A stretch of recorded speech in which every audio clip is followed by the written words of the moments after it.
every Saturday night, Friday night for the oldies, once a month.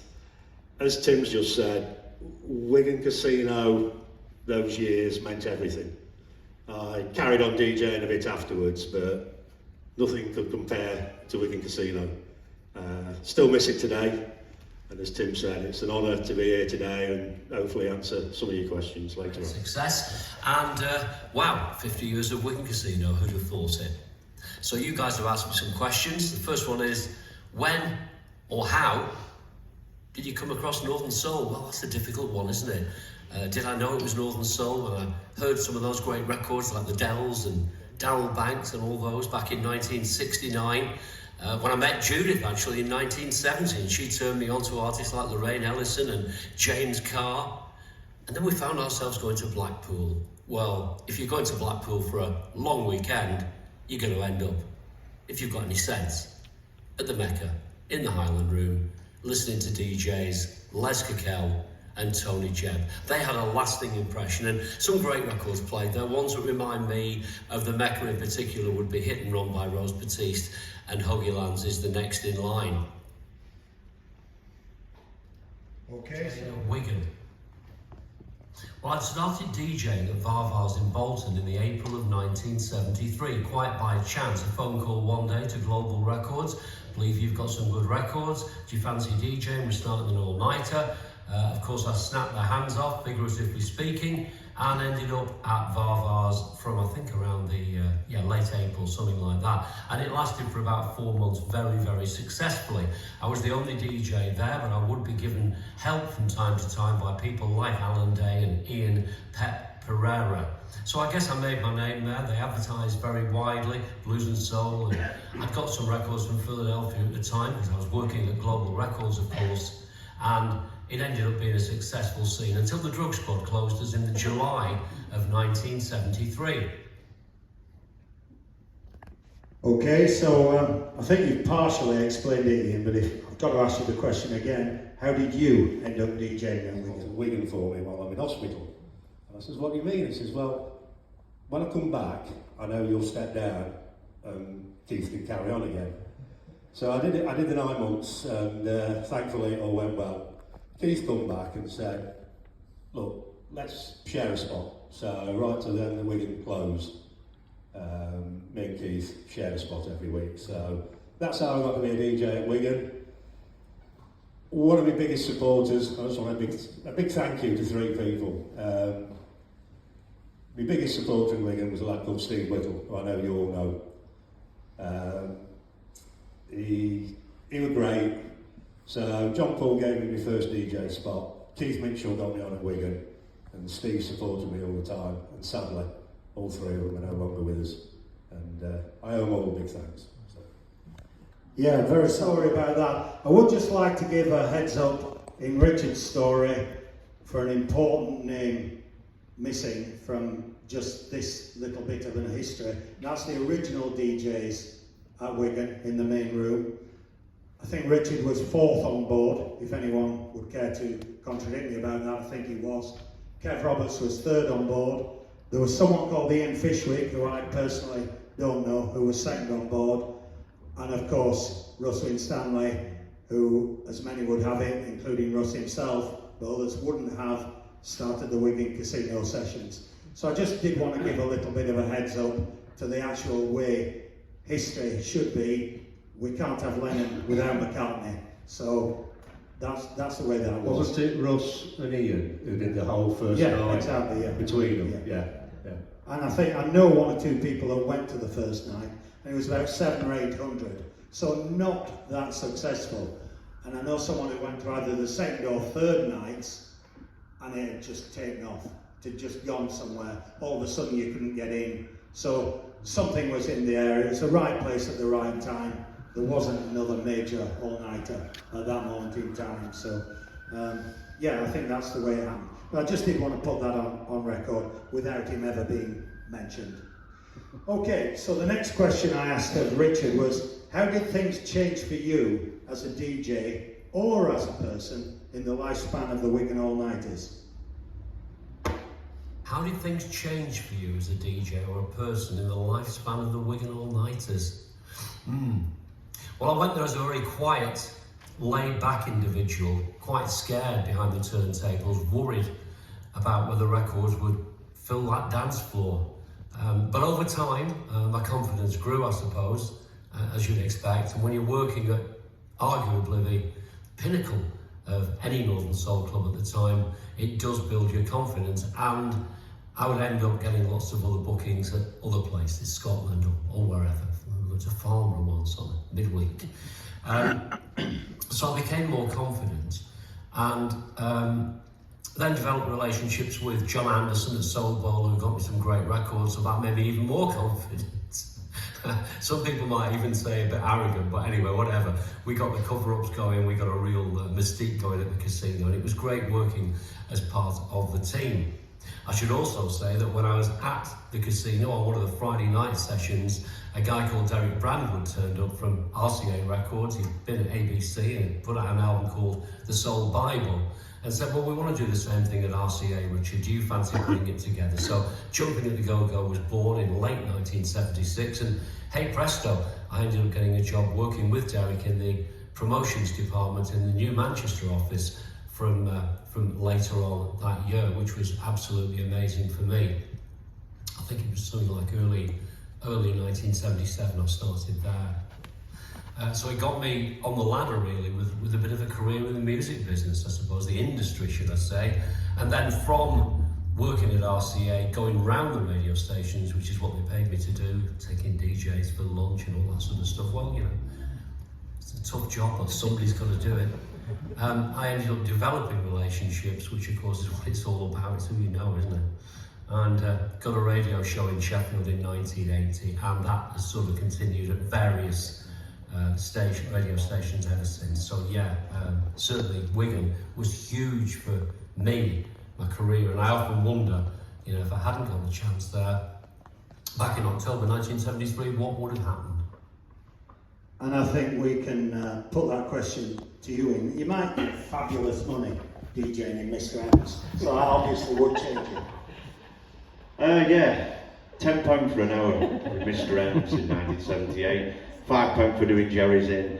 As a person, I don't think it changed me that much, to be quite honest. In the lifespan of the casino, it made me a better DJ, because I'm surrounded by top DJs, which has come forth with everything I'm doing now, to be quite honest. And for you, Tim, obviously the DJ bit isn't there, but immense as a person, surely. Yeah, it changed my life, as I said before. As a person, I suppose what I'd say is, I think this is the same for everybody. When I first went to Wigan, I realised now, even if I didn't know it at the time, I knew absolutely nothing. Well, I probably knew less than nothing. I mean, I was hearing this music that I loved. I didn't know what it was. I didn't know the artist. I mean, I learned quickly, I would say. But I didn't know anything. I didn't know who the DJs were who were playing them. All I knew was, my God, I like that. What's that? I've got to find out what that is. And then the next stage, I've got to buy that. You know, I've got to acquire that and all the rest of it. So I went from this person who knew nothing, and then I did my, I guess what you call my Northern Soul apprenticeship. You know, so I moved through knowing nothing to knowing a bit more, and then gradually, I was lucky because I had some good mentors, a guy called Dave Alcock, who some of you might remember from Stoke, another guy, Andy Meyer. They were older than me, but they showed me the way in terms of what to collect, you know, what not to bother with, the way forward, and I owe them a lot, really.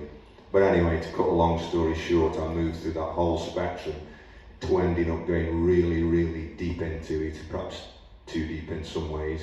And then, yeah, that's who I am now, you know, I'm that person now. So I moved right along that spectrum from nothing to, and funnily enough, I just say, I don't know if this is the same for everybody, those first few weeks, months of first going to Wigan was when most of the magic was, when I knew nothing and everything was a mystery, and the mystique about it there's no mystery for me anymore. I know everything there is to know within reason about what comes from where, who DJs what, where the records come from.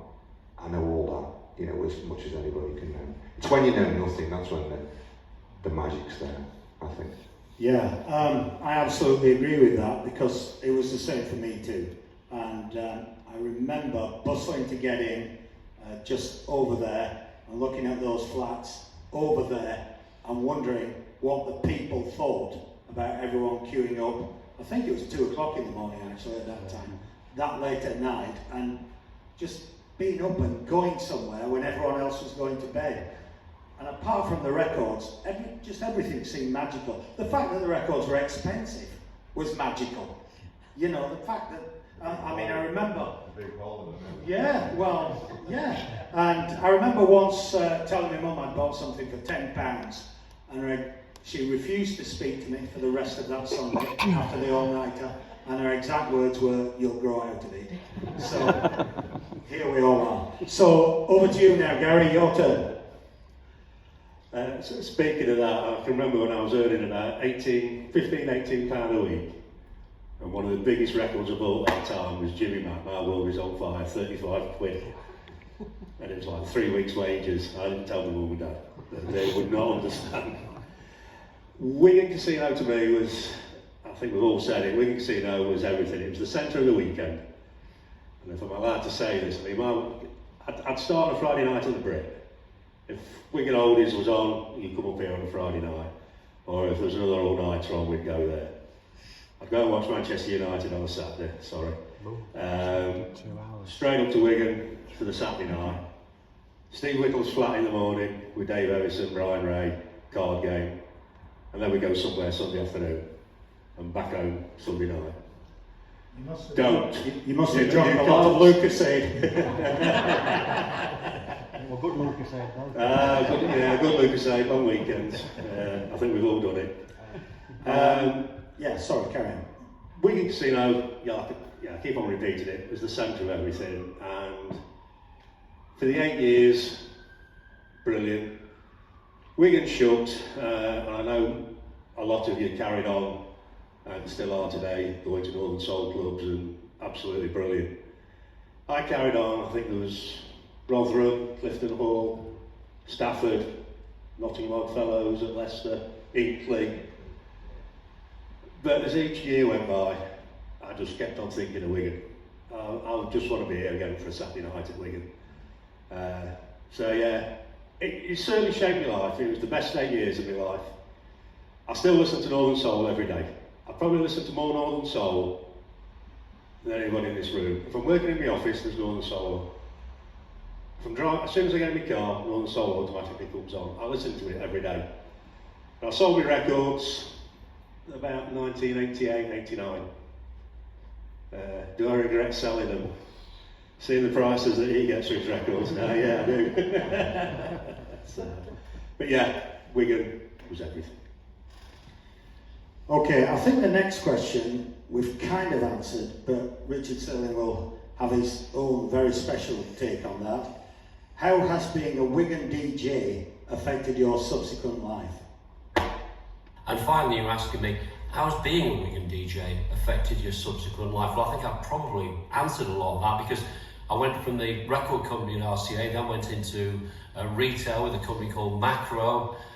From Macro, we had a bit of a company in Warrington that lasted a couple of years, but then I moved to supermarket Morrison's as well, and worked closely with record companies, kept the DJing going, and more recently I've moved into promoting events at Manchester Ritz, Blackpool Tower, and the Winter Garden. So I'm still keeping pretty busy at 71 years of age, and they do say that, you know, keep working, don't retire, and you know, it keeps the old brain cells going, doesn't it? So I hope they're good answers for you. I hope I've answered the way you wanted me to. Big congratulations to everything you do in there, by the way, guys. You've had a fantastic year, Joan and company. You deserve great credit. Okay, I'll sign off now, and as I say, I hope it goes really well for you. I think in many ways we've already been through that, and everyone's explained what it's meant to them later in life. And as I say, for me, to become fully professional within Northern Soul, if you like, I would never have foreseen that that would happen. So Joan, who's done such a fantastic job here curating all this, she came up with some more questions, which is probably a good thing, because I just thought, oh, we'll talk about it all, people will say what they've got to say, and I'll just think of it as I go along. But Joan very cleverly asked some more questions, and the first question, subsequent to my original questions from Joan, was how important an influence do you think Wigan Casino is on today's soul scene? And Richard's got an answer for that. Okay, I'm answering these off the top of my head. I think sometimes it's the best way to do it. How important an influence do you think Wigan Casino is on today's soul scene? I think Wigan Casino is a huge influence on today's soul scene. I think that was proved last weekend in Blackpool with over 4,000 people there from all over the world. I think the legacy of Wigan Casino is quite extraordinary. I think a lot of the records played there I don't think about it, I know, are still the records that the DJs are playing today and chasing. Some of the records that were discovered there have remained amazingly elusive. So I think it's got a massive influence. Gary, we'll go straight to you. I took you by surprise there. Do you want to add anything to that? Well, I was talking to you before. When you look at the clubs that were open before Wigan, the Catacombs, the Torch, the Wheel, you know, some of them were open 18 months, 2 years. The clubs that followed Wigan, again, probably lasted 2 years, 3 years. Wigan was open for nearly 8 years, every Saturday night.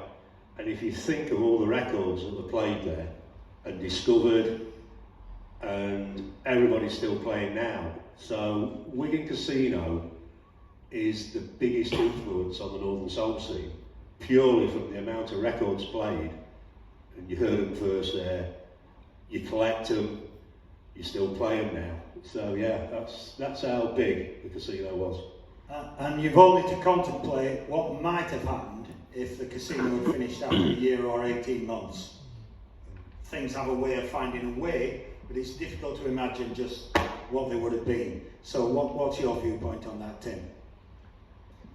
I mean, Wigan was unique in so many ways, and I think from that point of view, the influence is huge. And never forget talking to Dave Alcott from Stoke about Wigan and the influence of it at that time, which was, I'm going to say, the mid-70s. And what he said, you've always got to remember at Wigan, you've got the records that Wigan have broken or discovered, but you've also got the ones that were played at the Torch and the Wheel. So I think when you look at it from that point of view, if you were at Wigan in the mid-70s like we were, you've got a lot to go at. You're hearing a lot of different influences. I think what happened at Wigan was the whole thing about speed, in more ways than one, and excitement, power, impact. I think that all got fine-tuned at Wigan like never before. Because those were the words that I would use if I was trying to describe to somebody who didn't go to Wigan what Wigan was all about. It was about all those things.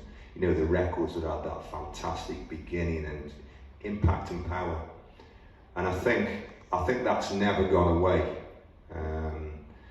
But I think the other thing is about Wigan is that, and Gary's touched on it there, because it was weekly, it's a great opportunity and a great forum for DJs to break records, because I think that's one of the problems that great DJs like Butch have got now. If you're only on a 100 Club once a month, how do you break a fantastic new record? But you know, if you were a DJ at Wigan, you know, like these guys, you could start programming something knowing that you've got that opportunity again the following week and again the following week, and you get that hammered into your audience, so you can break records. So the amount of records that were able to be programmed at Wigan, I think, has been hugely influential, and we're still drawing on that well of good stuff now, I think. Monumental influence, I would say. It strikes me really that if you think about it, Northern Soul is accumulative. So anyone enjoying the music, the later it goes, the more records from the past you've got to pick from. So Tim said, well, Wigan could look back at the Wheel, the Torch, Blackpool Mecca, early Blackpool Mecca, Varvas or whatever.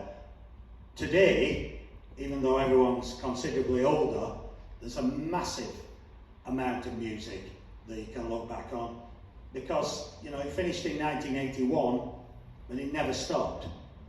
So in some ways, it's not nice being old, and I feel we're on the cusp, some of us, of being very old. But there is an awful lot to look back on and enjoy. And do you have anything to add to that, Ian?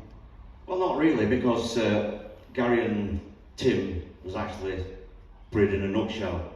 Apart from some of the venues which are running today, they've discovered great records as well. Not just Wigan records, and some of the records, I wish we could have had them at Wigan. A lot of records what's being played today, because they'd have been absolute monsters. But yeah, I think overall, there'll never be another Wigan. Right, that's good. So now we move on to the next question. This came from Joe, and I've got to tell you, I would never have thought of this question in 10 years, but it's a brilliant one.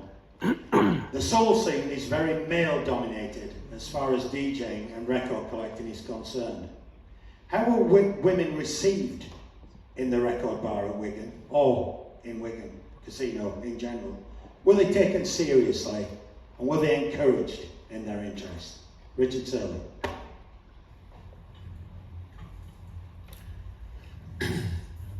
The soul scene is very male dominated as far as DJing and record collecting is concerned.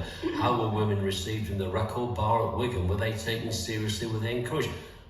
I've got to tell you, I haven't actually got a clue, because I very rarely went into the record bar for a variety of reasons. Hey, it's a really difficult one. It is a male dominated scene in some instances, but not always. The Mecca wasn't, the Manchester Ritz wasn't. But when you got some of these sort of very macho places like Stafford, and I suppose Wigan was the same, where the music's more macho as well, then I suppose, you know, it does fall for the guys to end up being the DJs. But I don't think there was any pushback on the women at the record bar. I think there'd have been a riot if there had been. This is a good one for you, Ian. Women and Northern Soul. What's your take on that? Angie, come up here. Trust me, we're the first one to answer this one. No, I can't even remember women actually buying records at Wigan. The only woman I ever saw in the record room was Madeline Ray. She was the only one I ever noticed in the. Never any female. Ian, she ran the record. Actually, she did. If you weren't in with Madeline Ray, forget it. And if you didn't like a whiskey, that was it too. But no, I think there is a place for it in the Northern Soul scene for women DJs. I do, honestly. I don't think it's male dominated. No, and of course, there was the thing. They were, like it or like it not, women you fancied.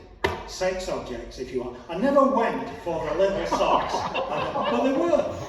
I didn't spend all night looking at Russ Stanley when I went there. Didn't do that much for me, to be honest. Did anybody? Yeah, Tim, what's your take on women in Northern Soul? I've got to be diplomatic here. Yeah, it's an interesting one, this.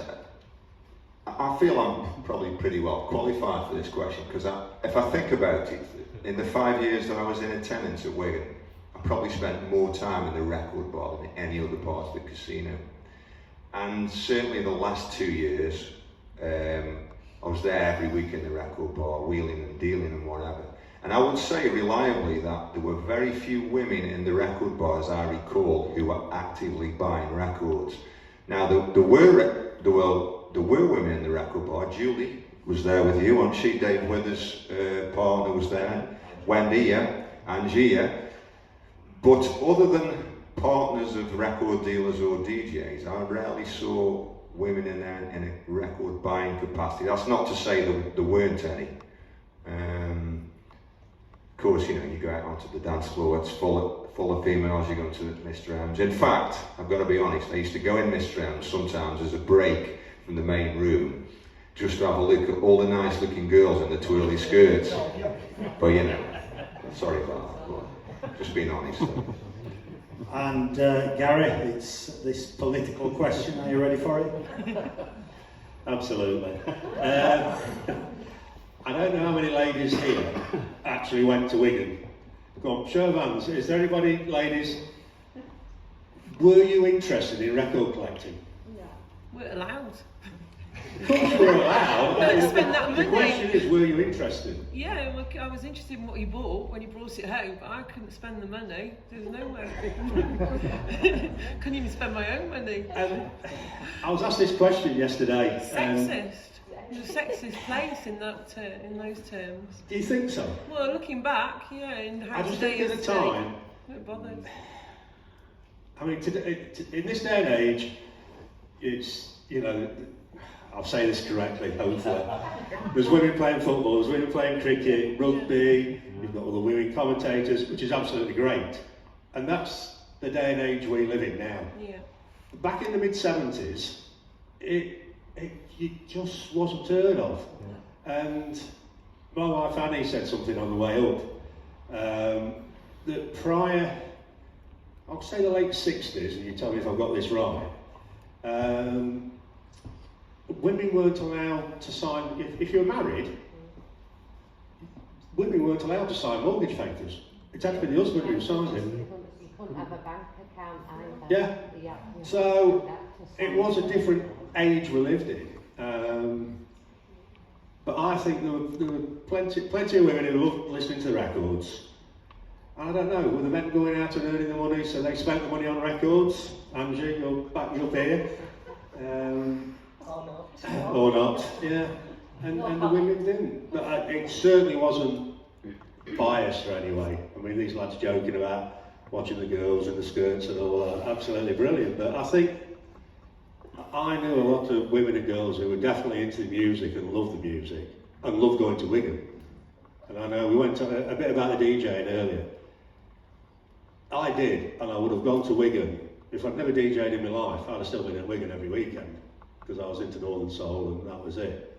And I think that's right for every female that went there. So it's not male dominated, but at the time it was the thing. Yeah, we'd collect records and we'd DJ if we were lucky enough. So. Absolutely, especially in twirly skirts. Yeah, yeah. So, I think Can I add something there, Tim? Yeah. I don't know if this is just, you know, if other males here can recall this or recall feeling this, but, you know, like any other heterosexual male, you know, at that point I was 18, you know, I loved girls, great, you know.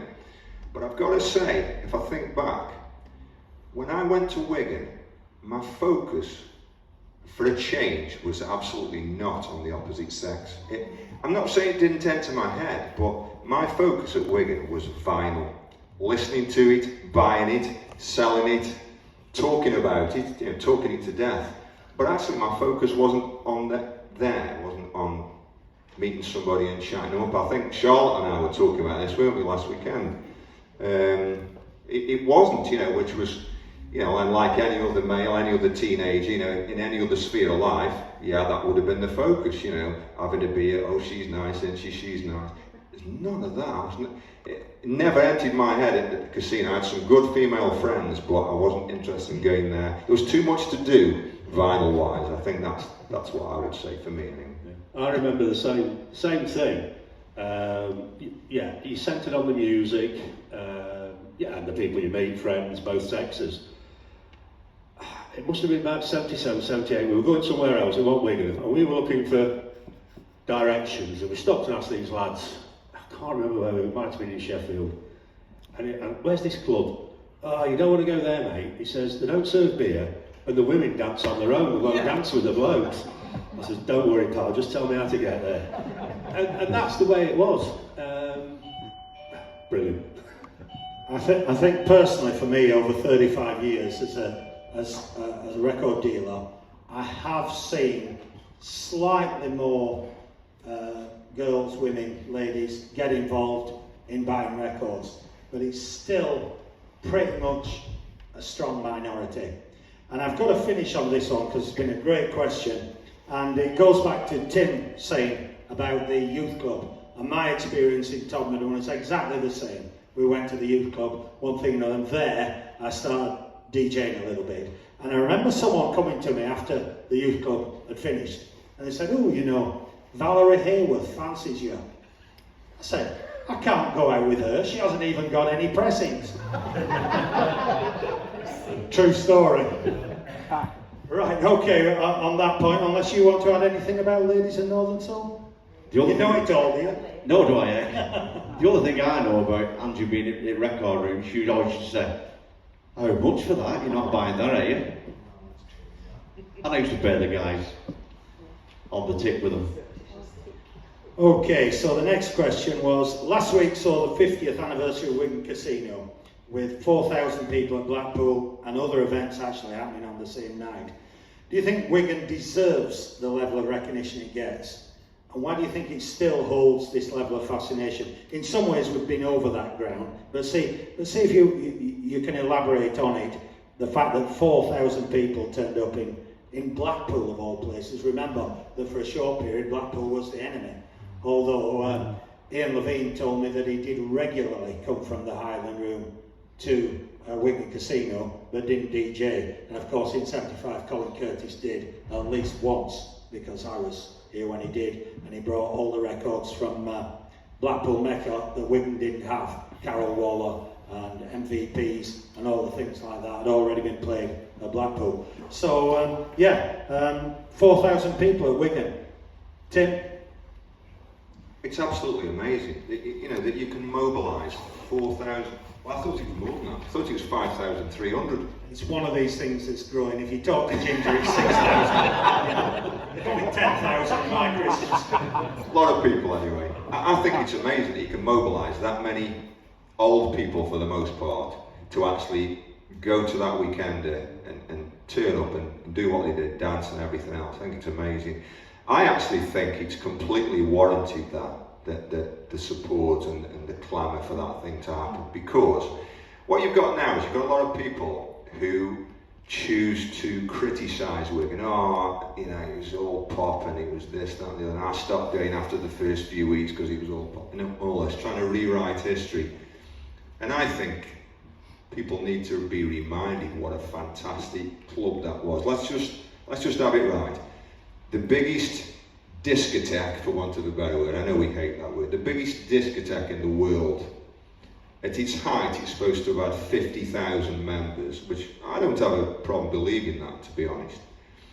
And to sum up the impact that Wigan had at the time, and this is a horrible record to exemplify it with, but footsie, which I'm sure everybody in this room absolutely detests, and it's actually got nothing to do with Northern, if we're honest, definitely nothing to do with Soul, but just to show the interest that was there at the time, that record apparently sold 100,000 copies.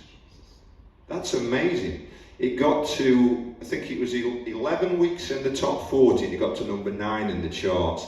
We know it's got nothing to do with Northern proper, but what I'm saying is it's a great example of the interest and the impact of that club, because that was all about Wigan. It was played at Wigan, it was made big at Wigan, it was popularised on, you know, Top of the Pops and all the rest of it, all that nonsense. But the fact is, that's the interest that Wigan sparked. It was a fantastic club, it was a huge club. The things that occurred at Wigan occurred nowhere else. The clapping, synchronicity of the clapping, you know, the fact that instrumentals probably like never before were the thing. I mean, I know for a lot of people that's ancient history. So many things about Wigan were absolutely unique, and I think it rightly deserves last weekend and more. I mean, we'll all be dead by the time, you know, the next milestone, but yeah, it absolutely deserved it. Yeah, that's a great point. That's something I've noticed, just a minor thing about the clapping. In 73, 74, 75, the claps were in the records. Now they're after the records. Tim, the Jades, you know, people have said to me, one record that sums Wigan up, for me, it's the Jades and where it's at. And what I'd say is, you know, I'm 66 now, but to be 18 on that dance floor with 1,000 other people when the Jades aren't wearing tappers on. And to the exact millisecond, that clapping in exactly the right place, it's Goose Pimple's job, you know, whether you were on gear or not. It's absolutely fantastic.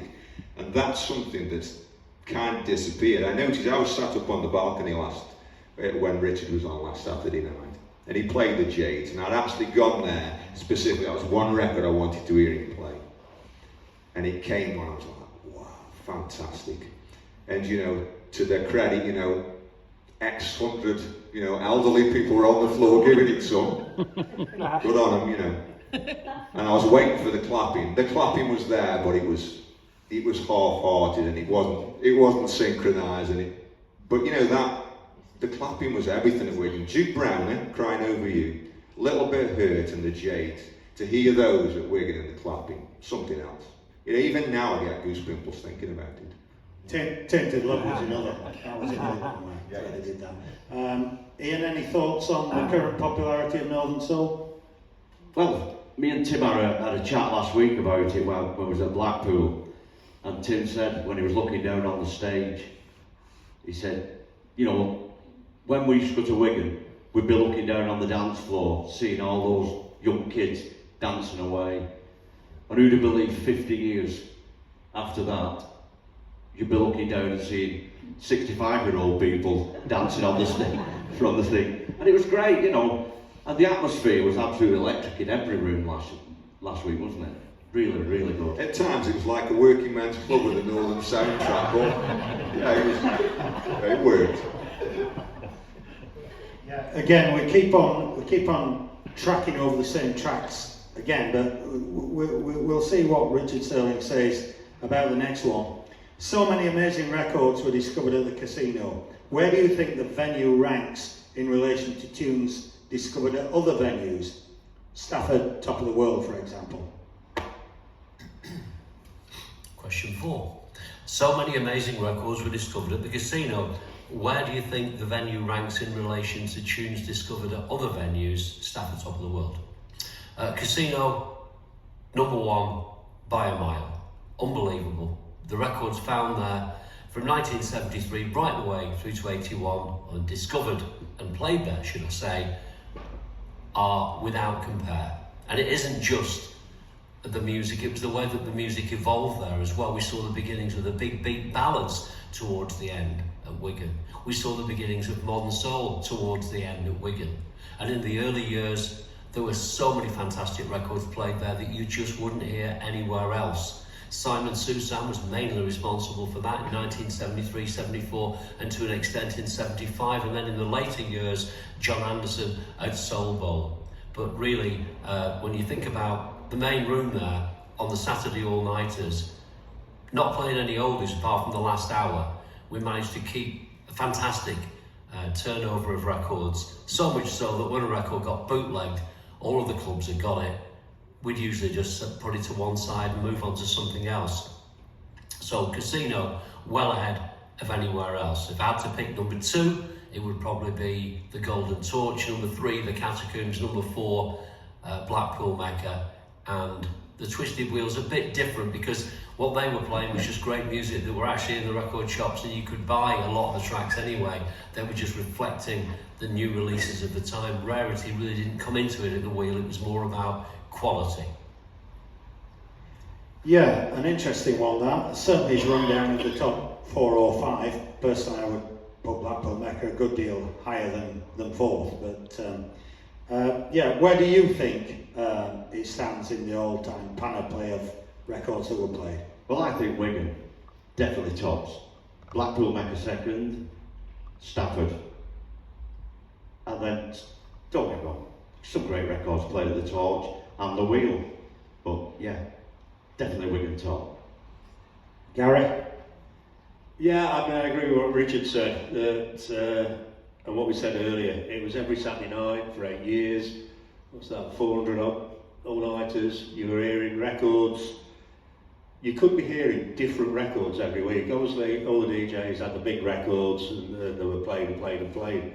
But you're just listening to new records all the time. If you wanted the oldies, yeah, great. You know, the Brian Ray, Dave Ellison did the last couple of hours. You had Mr. M's. Wigan by a country mile was the most influential as far as that. And I just think at the time, the Torch and the Catacombs, because you had so many records coming through from, I'll say 1970 to about 1976, 77. There was just thousands of records to be discovered. You know, I was lucky enough, Soul Bowl that Richard mentioned, I was getting a lot of records from there. Record dealers like Tim, and Tim must be a common name in the record dealers world. Yeah, I can't, yeah, Wigan all the way, because of what we said. And I think, Tim, you've got a thought on that, yeah? Yeah, Wigan. I think you was going to say Wigan. Yeah, Wigan. Undoubtedly for me, I just think the amount of records. I mean, here's the thing. When I was sitting listening to Kev and Richard's spot last week up on the balcony, and you know, Kev was on, and you've got like Stronger Than Her Love, and then you got this, and you got that, and you got, you know, Drifters Pay Your Dues, and you got Johnny Bragg, and you just think, and then, you know, Richard's doing the same, and you got Cecil, you got, you know, Love Slipped Through My Fingers, and you just think, yeah, that's what it was like. It was one after the other, these fantastic anthemic records. And I think it's easy to forget that now, because in some ways Wigan is, it's redone every weekend, and it's all over the country and oldies nights, and you hear these records in amongst other records, but you forget when, like last weekend, they played as a set, and it's one after the other. You know, I remember the first night I went to Wigan, and it was like, you know, Danny Mundy, Ton of Dynamite, Lou Pride, Salvador's, and you're thinking, Jesus Christ, you know, is this possible? And there's no other venue to touch that. I mean, Stafford, I was a regular at Stafford, and I would say, if we're honest, on a good night at Stafford, you'd have 200 people. Now, you know, those 200 people were giving it some, you know, they were passionate.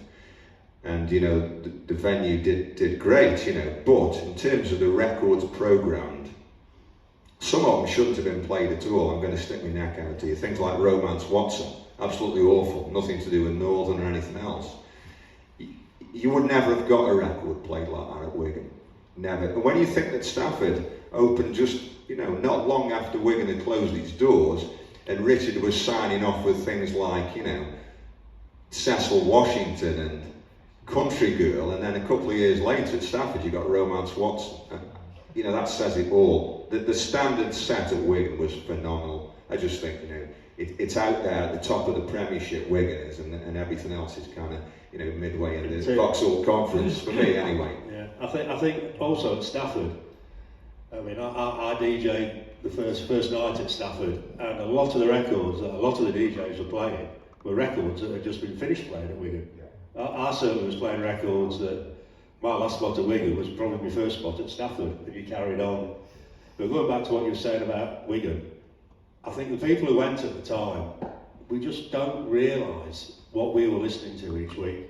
You just took it for granted. You went in there and listened to 6 hours of music, and if you think of just one normal night what you listened to, and like you said, Salvador's, Velvet Satins, Rita Acosta, Tamangos, you were just getting it week in, week out, and they were records that were being discovered then.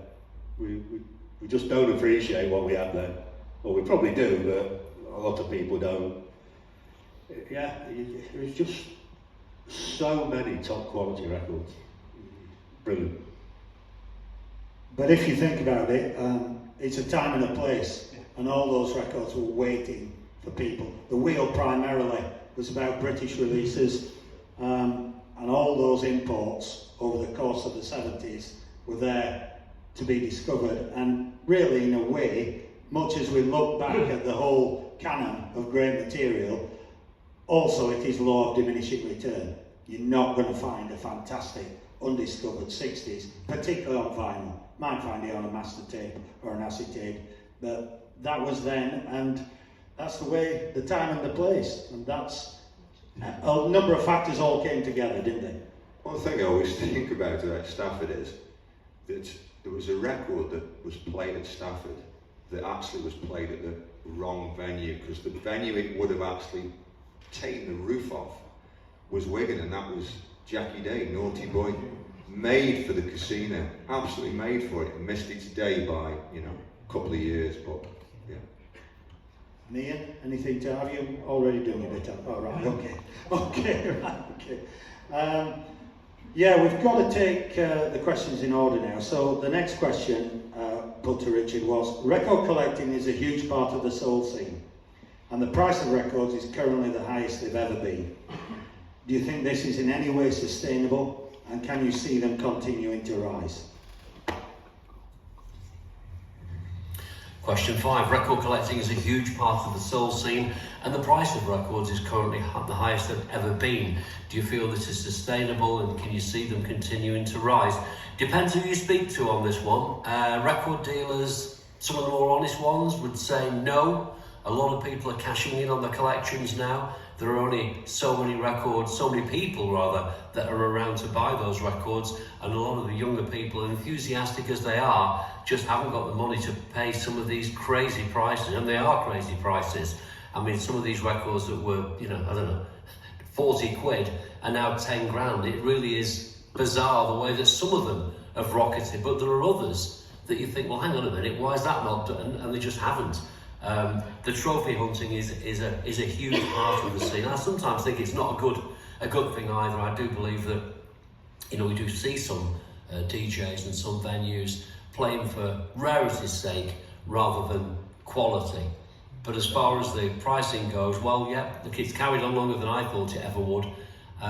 Who am I to say that it's not going to continue on? But if I had to say, I'd say 60-40, we're going to see a dip off.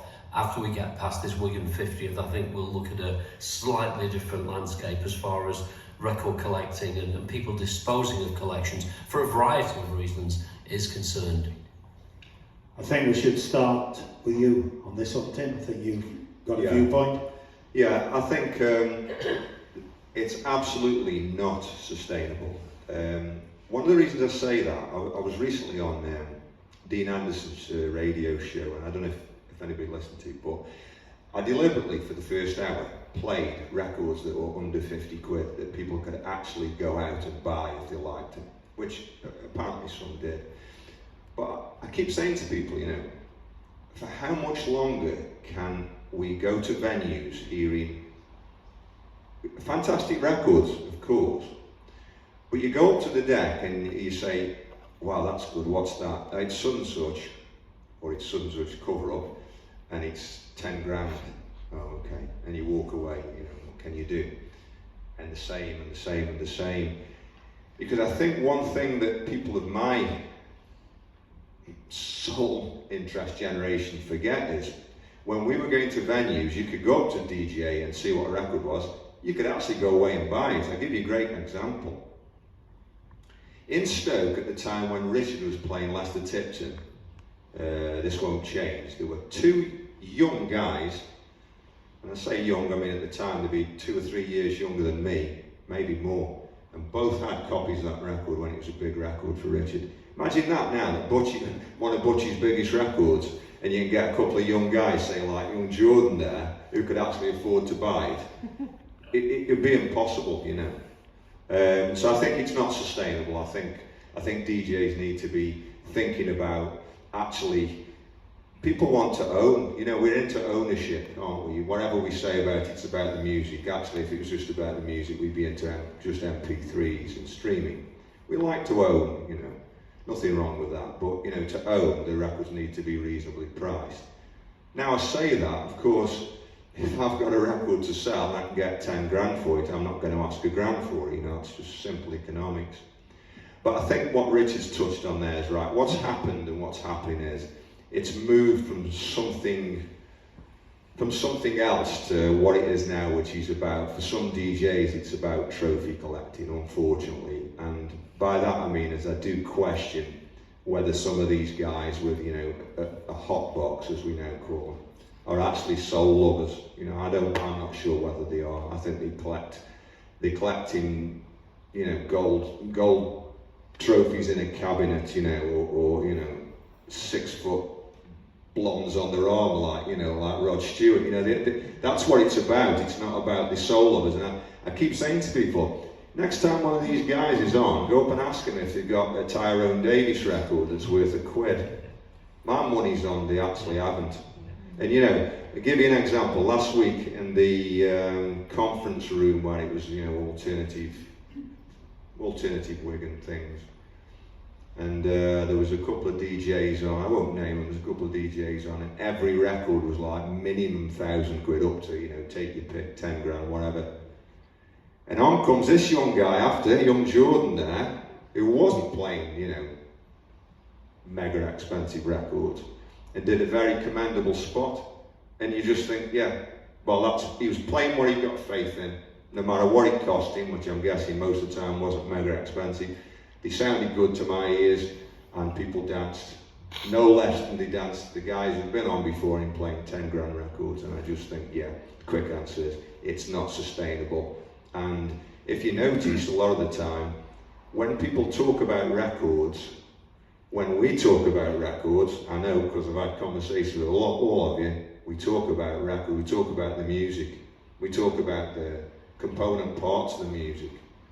Some of these people just talk about values. Yeah, absolutely. And I just think it's dangerous, it's just stupid, and it's not what it's about. And it shows you that they don't know what it's about and they're not actually into the music, to me anyway. Yeah, great answer. I agree with a lot of that. Gary, you got anything there? Only a bit, because as I said earlier, I sold nearly all my records off in 1988, 89. I was talking to Ian earlier, just for an example, Salvador's Stick By Me Baby.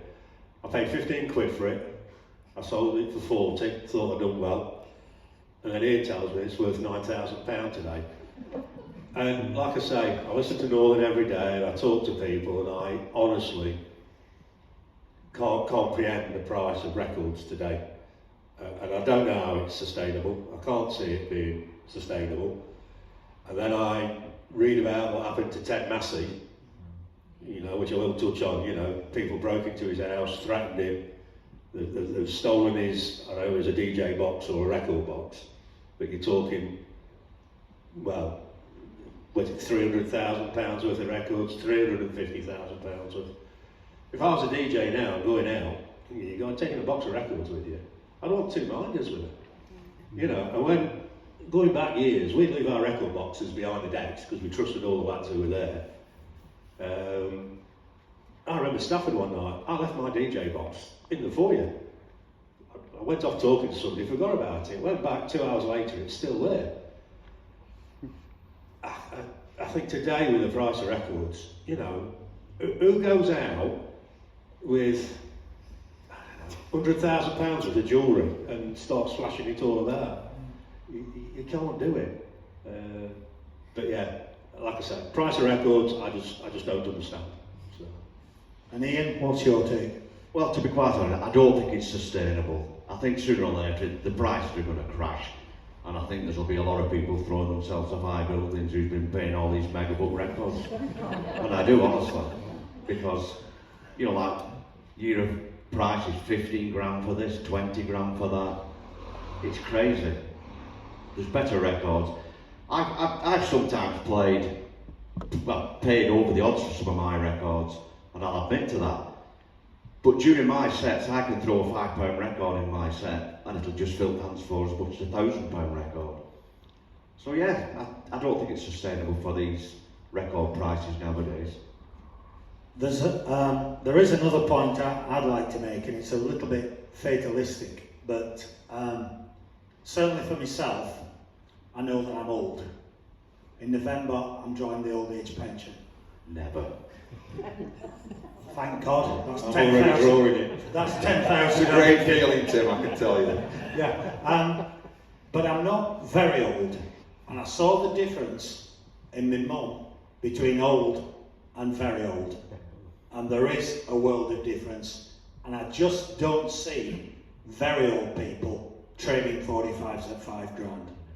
And you know, that doesn't, as a dealer, sound like a great outcome.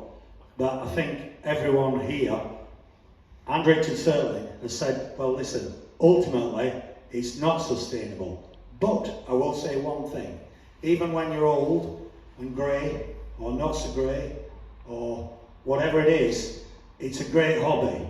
And for those of you that want to buy a Jimmy Robbins at £25, that can continue until you're 95. So, you know, I'm not going to dismiss it too much. It is a great hobby. Tim, I've got a couple of, well, 3 very quick stories to sort of underline some of this. The first is, and this is about the mentality of trophy DJs. There's a DJ out there everybody knows. I'm not going to mention his name. And too much of a gentleman. Go on, Tim. As you all Put know. that on the block. And in the past, I've called this guy up and I've said, blah, blah, blah, you're right, it's me, I've got a great record for you, just had it through from America. Yeah, put it on. So I put it on the deck, I played him over the phone. Yeah, it's good, yeah, what is it? It's such and such. How much is it? 20 quid. Yeah, I'll give you a call back, yeah. Fast forward 2 years later, when I've sold it to somebody else for 20 quid, and that person's, you know, had the balls to play and put the faith in it and make it a big record, said person's called me up and said, you haven't got such and such, have you? And I've gone, yeah, well I offered you that 2 years ago for 20 quid and you weren't interested. Yeah, I know, but this and but that, I'll give you 500 quid for it if you've got one there. That's the mentality. Second story is Jim Wensior. I don't know if anybody remembers Jim. Good lad, Mansfield miner, was earning good money at the time and spent most of it on records with, I believe, Dave Raystreak, if I'm right. Jim had a fantastic collection, obviously DJ'd at Stafford. At some point Jim subsequently sold up, and I remember seeing him at the 100 Club and buying a couple of things off him at the tail end of sort of what he got left. And I remember saying to him, have you done well, Jim? He said, I've done fantastically well. Now, Jim was selling his collection to buy fairground equipment, believe it or not, because he thought that was the future. I don't know whether it was or not, but anyway, that was his intention. So, anyway, I said to Jim, I said, if you don't mind me asking, how much did you gross from it? In the end, he said, 40 grand. And I remember saying to him, 40 grand? That's amazing. Now, anybody who knows the kind of records Jim had, will know that if he sold that collection now, you'd probably be talking, I don't know, Tim, what, 500 grand to $1 million? Yeah, I can add it was 1985-86 because I bought quite a few of them. Yeah, I was going to say it would be about that time. You'd be talking like absolute mega money. Yeah, and it wasn't expensive because I remember saying to Ginger, who just got it back into his head, that he should start DJing again. You want to fill your boots up with these things at 40 quid or 30 quid or whatever. But the interesting thing for me is at the time, we all thought that Jim had absolutely maxed it out in terms of prices. I couldn't have got any more expensive. And obviously that proved to be wrong. Final quick story is this. When Butch and I were first going to America looking for records, which was 1979, the guys who we were buying records off a lot of the time were guys, American guys, who were buying loads, as they call them. That was the language. They were buying loads. So you got, the Val Shiveleys, the Rich Rosens of this world, the Freddie Kaplans. These were guys who were like typically, on average, 5 to 10 years, probably 10 years older than us. And the music they grew up on was doo-wop, and that's what they collected. In other words, they collected the music from their youth, just like we're still collecting the music from ours.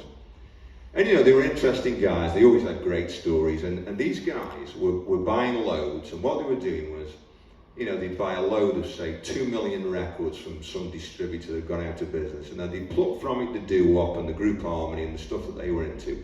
And what was left was all the garbage and the pop, and of course the northern. And that's what we'd be going to. So you go to somebody like Val Shively back in the day and he'd be saying, yeah, you're into that soul shit, it's over there, blah, blah, blah. And we'd be paying like next to nothing for it. Anyway, at the time, these guys who were collecting doo-wop, the prices for doo-wop records eclipsed northern prices. I'm sure you know this, Tim. You'd be talking like at the time when, say, a top record of Richards would be like 100 quid. These doo-wop guys were like paying $5,000 for something, by the Penguins on Dudone or whatever it was, they were into. And we used to think this was amazing, we'd listen to their record stories and all the rest of it. Anyway, what happened was, fast forward a few years, it got to the stage, a bit like now, where only American collectors with lots of money could afford to buy lawyers, you know, consultants and that sort of thing. People who were earning mega money. These were the only people who could afford to buy, you know, a $15,000 doo-wop record when it came up for sale. So of course what happened then, everybody else is out of the game, a bit like now, you know, you've got some people who can afford a 10 grand record, the rest of us can't. And it continued like that, and eventually that whole doo-wop collecting thing just went, didn't it, Tim? Just absolutely collapsed. That's why now you've got this thing where Americans are chasing, the biggest genre to collect now is soul in all its guises, and that's because they've all lost interest in doo-wop, which is what they were interested in before, because that whole thing has collapsed for similar reasons that this could collapse. Not enough people left to pay big money for the things that only come up once in a while, and everybody else who collects can only afford the $15 doo-wop records. And I wondered many times if we're heading the same way. I don't know if you agree with that, Tim. Yeah, and it's a relativity to age as well. They're all old guys. Yeah. They're all in the 70s. It's a bit surprising for me that, as far as I know, none of them as yet have dropped off the twig. It'd be very interesting to see what happens, somebody like Val Shively's collection, because now there's no one left to buy them at the prices they're supposed to be worth. So they'll all be less money, if indeed anyone wants them at all. Well, here's an interesting thing. Young guy there, Jordan. Now, Jordan's flying the flag for the younger age group who, you know, the thing is, there's not enough Jordans, that's the problem. Now, you've got to figure, when we all pop our clogs, and Jordan's hovering, you know, he's going to hoover up. The problem Jordan's going to have is, the records will be there that he wants, but, you know, our relatives will be asking mega money, and that age group won't be able to afford them. And then what, you know? What happens to them? You know, so... Well, surely that's when the prices are going to drop, because there's nobody else, if nobody else wants to buy that record, and then, like you say, Jordan, then the price will drop. Can I ask a question? Because I saw in the papers a couple of years ago, Frank Wilson, Do I Love You, which we all know. My wife's not really into Northern Soul, but Frank Wilson, Do I Love You, yeah, great record. What is the true story on it? Did somebody pay £100,000 for it? I mean, I'm clueless. Well, some people have said he didn't, but I can tell you this: I was offered £100,000 from mine by someone that had failed to buy it. How many copies is there? Still the two. The two. No matter what anyone says, you know, the amount of people I've spoken to over the years that know someone that's got one. Well, it's commoner than Get Ready by the Temptations, but for certain there are only two. And so a lot of people have said, oh, you know, Lee Jeffries didn't pay that amount. Well, it wasn't directly offered to me, it was via a third party that said, do you want to sell yours for that amount? I have no reason to believe it wasn't a genuine offer at all. He bought a Ferrari in the same week, didn't he? Yeah. Allegedly. And put some gates on his change house. the album. Yeah. So if it wasn't like £100,000, is that like paying £100,000, or was it swaps, or, you know, I don't know. I always thought it was a little bit strange that it all happened during the time span at which the government were doing COVID loans, but that's maybe I'm just being a little bit cynical there, because you could get £50,000 just by whistling at one time, so we will see. But Ian, have you given your 10 penneth? No, not really. Please do so. Yeah, of course I have. Yeah, definitely given it. Well, I know Jordan will be getting a good records in a few years' time. Why ask everybody to dress? Or if we do. Charlotte will be taking another mortgage out. Okay, here we go. 3 more to go. To Richard Searling. Is the way Wigan Casino is portrayed today accurate to how it was back in the day? Question number 6.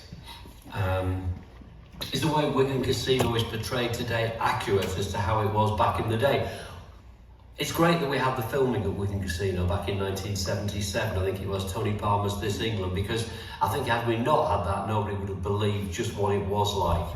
As far as being portrayed, I guess so. I mean, I think, you know, Wigan does take some unnecessary stick from some of the elitists on the northern scene. They tend to think of pop records galore being played, and that's true, there were, but also a lot of real quality played there as well, which sometimes I think gets credited to other clubs, which quite honestly drives me mad. When I ever see that happening, I find myself going to be a mini keyboard warrior and trying to put people straight. So I think basically it's portrayed accurately, but people that didn't ever go there maybe have developed a slightly warped impression of what the casino really was like. How do you feel about that, Ian? Well, I don't think it's portrayed as it was. Definitely not, because you never see old men with baggy pants and vests on with badges. You know, I wonder what the next door neighbours think when they're going out. I probably think they're going to a fancy dress party. But no, I don't think I'll be doing that at my age. Yeah, and Tim? God, speak after that.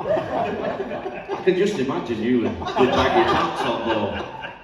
And Gary as well with his vest on. Definitely. Funny you should say that. I was looking at a few people in my age in pork pie hats last week in braces and spats. I was thinking, you know what? Never wear anything you wore first time around. No, Just absolutely. I remember Phil Trelfall when he had her.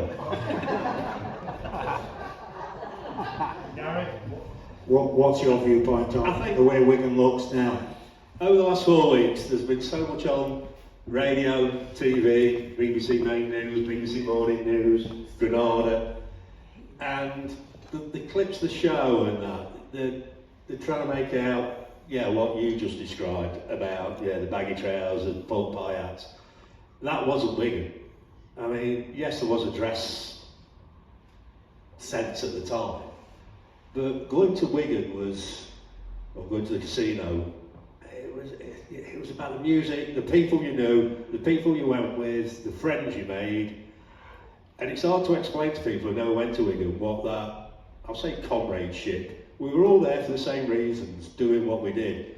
And I think this day and age, when you look at it and they portray it, it's nothing like what Wigan was. I mean, Adrian Childs was on the radio this week with Richard Searling. And it was a 15-minute spot, and Richard was doing his best to explain what Wigan Casino and Northern Soul was all about. Adrian Childs got Richard's name wrong to start off with, so he hadn't done any research. He played 5 records, and if I remember, he got 4 of the records wrong. So it's as though, yeah, they all want to comment on this 50 years since Wigan opened. And I looked at some of the clips on the BBC and I thought, yeah, that's not the Wigan I knew. It doesn't get portrayed what we had at the time. You know, one of the problems I think, Tim, is I think there was several Wigans, and I think this is probably one of the difficulties is which Wigan do you portray? Is it depends what you were at Wigan. I'll give you an example.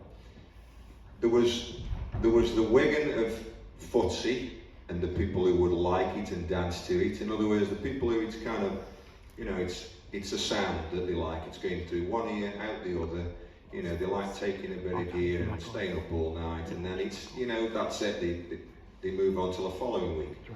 And then it's, you know, it's your Dave Malloys and your Derek Pearsons, you know, in the record bar, you know, we're all talking it to death and going, you know, really deep into it. You know, that was our Wigan, you know, and following Gary and, you know, Gary's every move and every play and Richards and all the rest of it.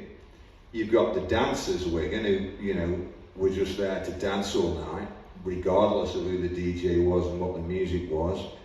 You got some people, I don't know if anybody remembers a guy, and unbelievably, I gathered this was actually his name, a guy called Rob Pilnick. Pilnick. Well, Rob used to just turn up, like in the record bar, like 6 in the morning, just out of nowhere. Just, you know, what was Rob's role? Yeah, so you got people like that for whom it was, I don't know what it was, you know, but I think there were a lot of different Wigans, is what I'm saying.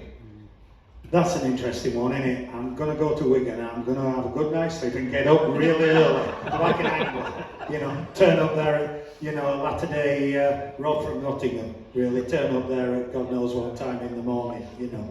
And there's one other thing, I think history is very rarely portrayed as just the way it exactly was. And I've got a saying of, remember the way it was at the time. And often in life you can't really remember why you did so and so, and for the reason you did it at that time, you just knew you did it. And the one thing I want to mention is one thing you rarely ever hear. And that's what struck me, and it struck another person I spoke to later as well. And that is the amount of people who were lied asleep.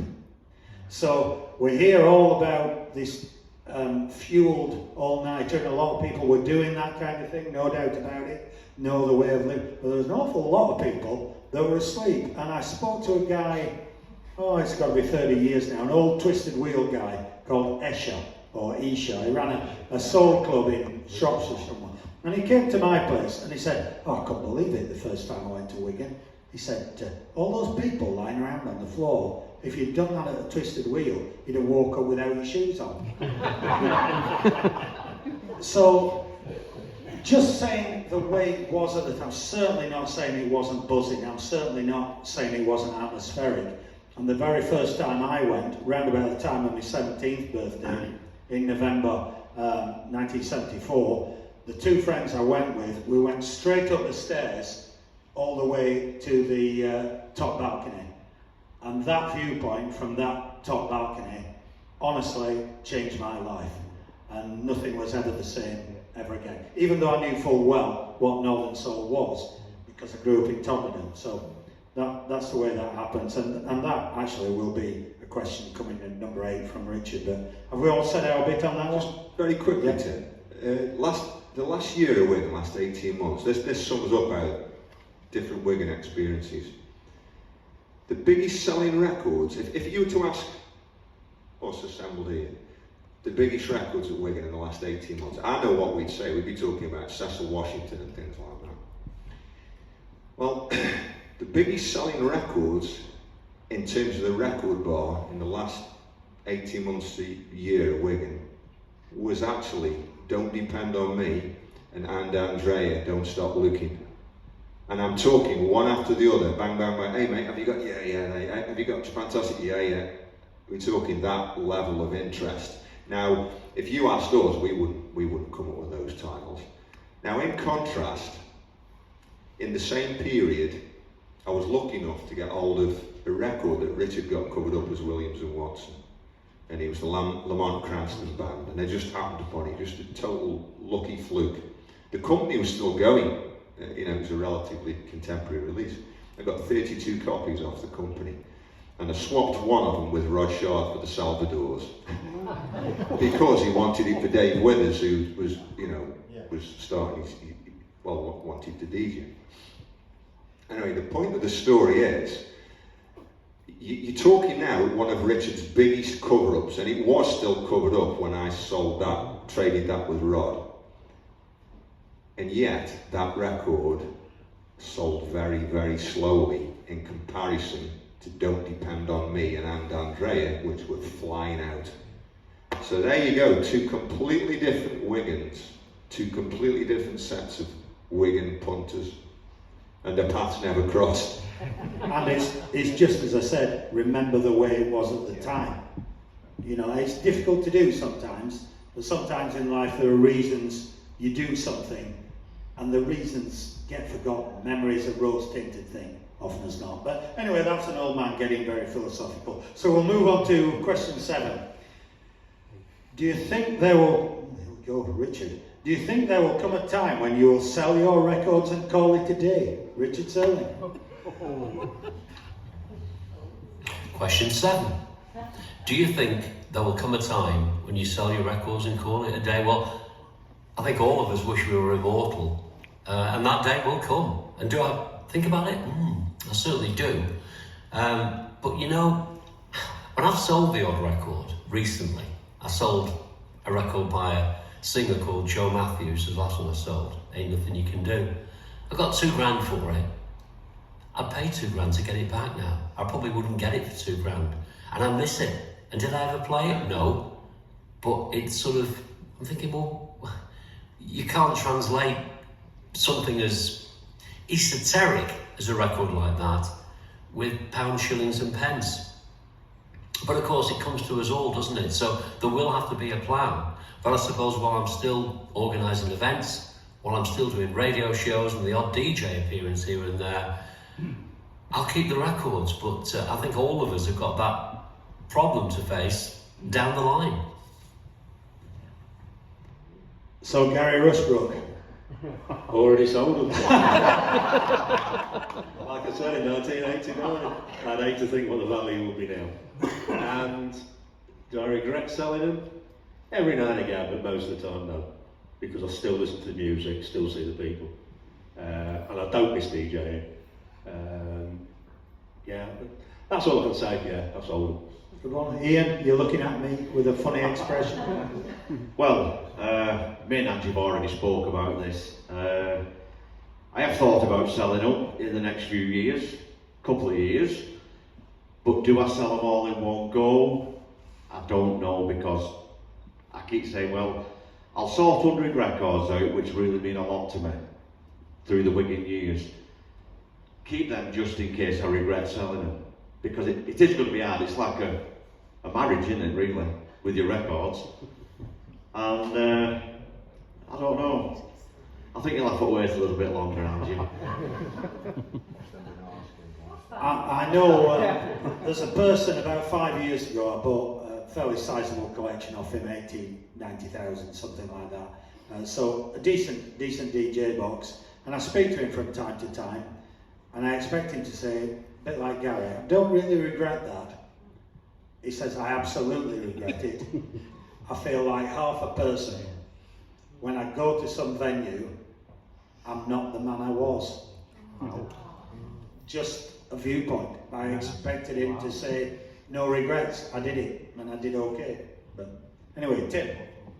Yeah, you touched on one of my feelings about it, really. I have thought about it, not as an intention to do it, but just to play around with it in my head, really, to see how it feels.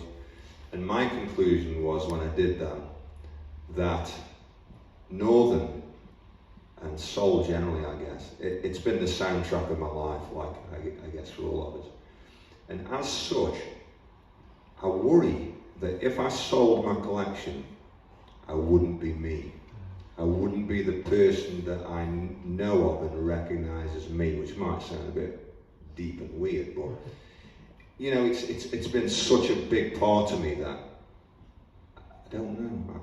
I also don't want to be one of those people who's like bothering everybody saying, I used to have that. I used to have that. Yeah, I had one of them. Yeah, I had that. Yeah. Because you know that's pretty damn boring, really. But I think the other thing is as well. Most of us at a certain age, we bought records when they were cheap. You know, when they were super cheap. When you know things like. You know, Larry Atkins would be £1, you know, it'd be a £1 record nobody wanted, you know. Phil Terrell, lovers passed me by, you know, bought it off Joe Dunlop for £1 in Wigan Record Bar, you know, things like that. And so, when your total collection has cost you next to nothing, you know, plus if you're finding them in America and so on and so forth, at the time you're never looking at them as a future investment, and B, you're not thinking of it in monetary terms. It's just, I like that, I'm going to keep that. Now, you know, when you fast forward X years later and you're looking at, you know, something akin to a pension pot for some people, you know, then it does force you to think. But then you can also take it full circle and go, well, I paid nothing for it really. I bought it because I liked it. I still like it. And so what that it's worth money, you know. And I think for me as well, I think one of the other guys touched on it, is it would never be everything. There'd have to be 100 desert island discs, shall we say, that will go with me to the grave, because I just can't live without it.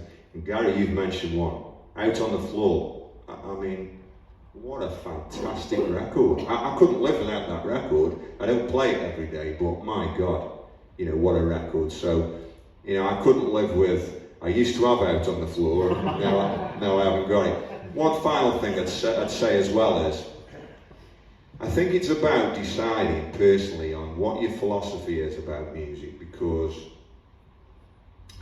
as collectors we're into ownership. We might kid ourselves about other things, and much as we love the music, we're also into ownership, you know, we're into having the actual artifact, you know, like looking at the label, like smelling it, you know, like doing all these perverse things. You know, we're like holding it, you know. You know, the smell that acetates have and all these other train spotter things, you know. And of course, you don't get that with streamed music. But you know, there is that side of it, and my good mate there, Cos, when we were coming up, we were talking about this, that back in the day, the only way you could have that music in your home was either you sit on the, you know, and tape it at the venue, or you buy the bootleg when it's out, or you don't have it in your home at all, or an Emmy. Well, now you can stream virtually everything. You know, there isn't many records I haven't found on YouTube to MP3, and I'm sure we're all the same. So, you know, it's about that. Are you content, like Gary, with just having the music to listen to? Because really and truly, if we're about what we say we're about, that should be enough. But if we're honest, it's not enough, is it? We like the ownership. So. Yeah, I think a lot of us would agree with that. There's something, I remember one time on a cassette playing at home, Little Anthony, Better Use Your Head. I couldn't believe I was hearing it in my bedroom. It just seemed, this is unreal. I'm actually hearing this record. My mum's shouting up from the kitchen, can we have Terrible Tom? Something a bit faster. And the only mother in the north of England who loves psychedelic soul, Saxy Russell. It's like something with a bit of meat in it, you know what I mean? Okay, so yeah, I think we've got some kind of conclusion there. Interesting. And a good question, an easy one, but it's a great one. To Richard Searling, to finish, what is your favourite memory and all-time favourite record?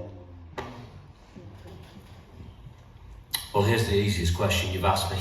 To finish, what is your favourite memory and all-time favourite record? I'm going to say my favourite memory was last weekend in Blackpool.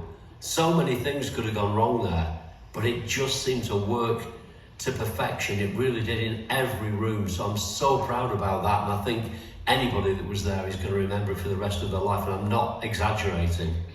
Favourite all-time record, well, that changes every week. But I suppose over the years, the one that I've been most consistently raving about is the 1968 release by Alice Clark on the Warner Brothers label, You Hit Me Right Where It Hurts. So that's an easy one to go around our committee of brave and wise men. Gary? I suppose my best memory of Wigan, I'm going to say, is probably the first time I DJ'd there. And that was at the Friday Night Oldies. I was doing the Friday Night Oldies and then the Saturday after. Friday Night Oldies, yeah, 2,000 people in. Saturday after, 300. But yeah, so DJing there on that night. Plus every night at Wigan is always brilliant. Favourite record? On my DJ box I had Gwen Owens, Just Say You Wanted and Needed. As Richard said though, it changes every week. My wife will laugh, because I come out with the top 20 and it changes every week. Gwen Owens. What number out of 50 is this in the top 20? Perhaps the Charades, Key to My Happiness. Yeah. And Tim, I know what you're going to say. Anyway, there we go. Favourite record of all time, and it hasn't changed in the last, I don't know, 40 odd years since I first heard it. Velvet Satins, without a shadow of a doubt. I said that about you driving up. Yeah, just fantastic. And again, to me, it's like mid-70s Wigan, through and through, just, you know, emphatic beginning, sax break, 1 minute 55 of pure heaven, you know, fantastic, yeah. So that's my all-time favourite. Favourite memory, it would have to be, just for the atmosphere and the feelings, it would have to be on the dance floor, hearing Richard play the Jades. For sure. And Ian? My favourite memory, possibly being with a great set of DJs in a massive room. Steve Whittle, Keith Brady, Kenny Spence, Stuart Breckenridge, Martin Ellis, lads who's no longer with us, been great friends of theirs for a long, long time. And my favourite record of all time is Moses Smith, Girl Across the Street. Last record I ever played in Mr. M's. Some great choices there. As I say, my favourite memory was that first time. Right at the... That was a text. Not a hearing aid, a text. And turning up at the top of the stairs and just looking out at what I was about to receive. That changed everything. All-time favourite record, because it's two sides. Darryl Banks, Open the Door to Your Heart, and Our Love Is in the Pocket. And we did put the first ever CD by him out as well in my time. I'm from Wigan, the Tamangos, I Really Love You.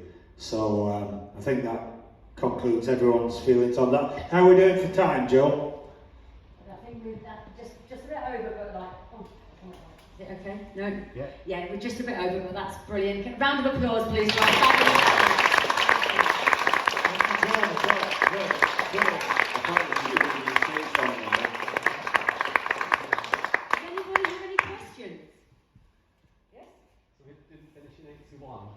How would you think it would have evolved? How would you think the scene, do you think it'd run its course by that time? I don't. I've heard so many people say, which always baffles me, that when Wigan finished, it was, it was all over, things were tailing off.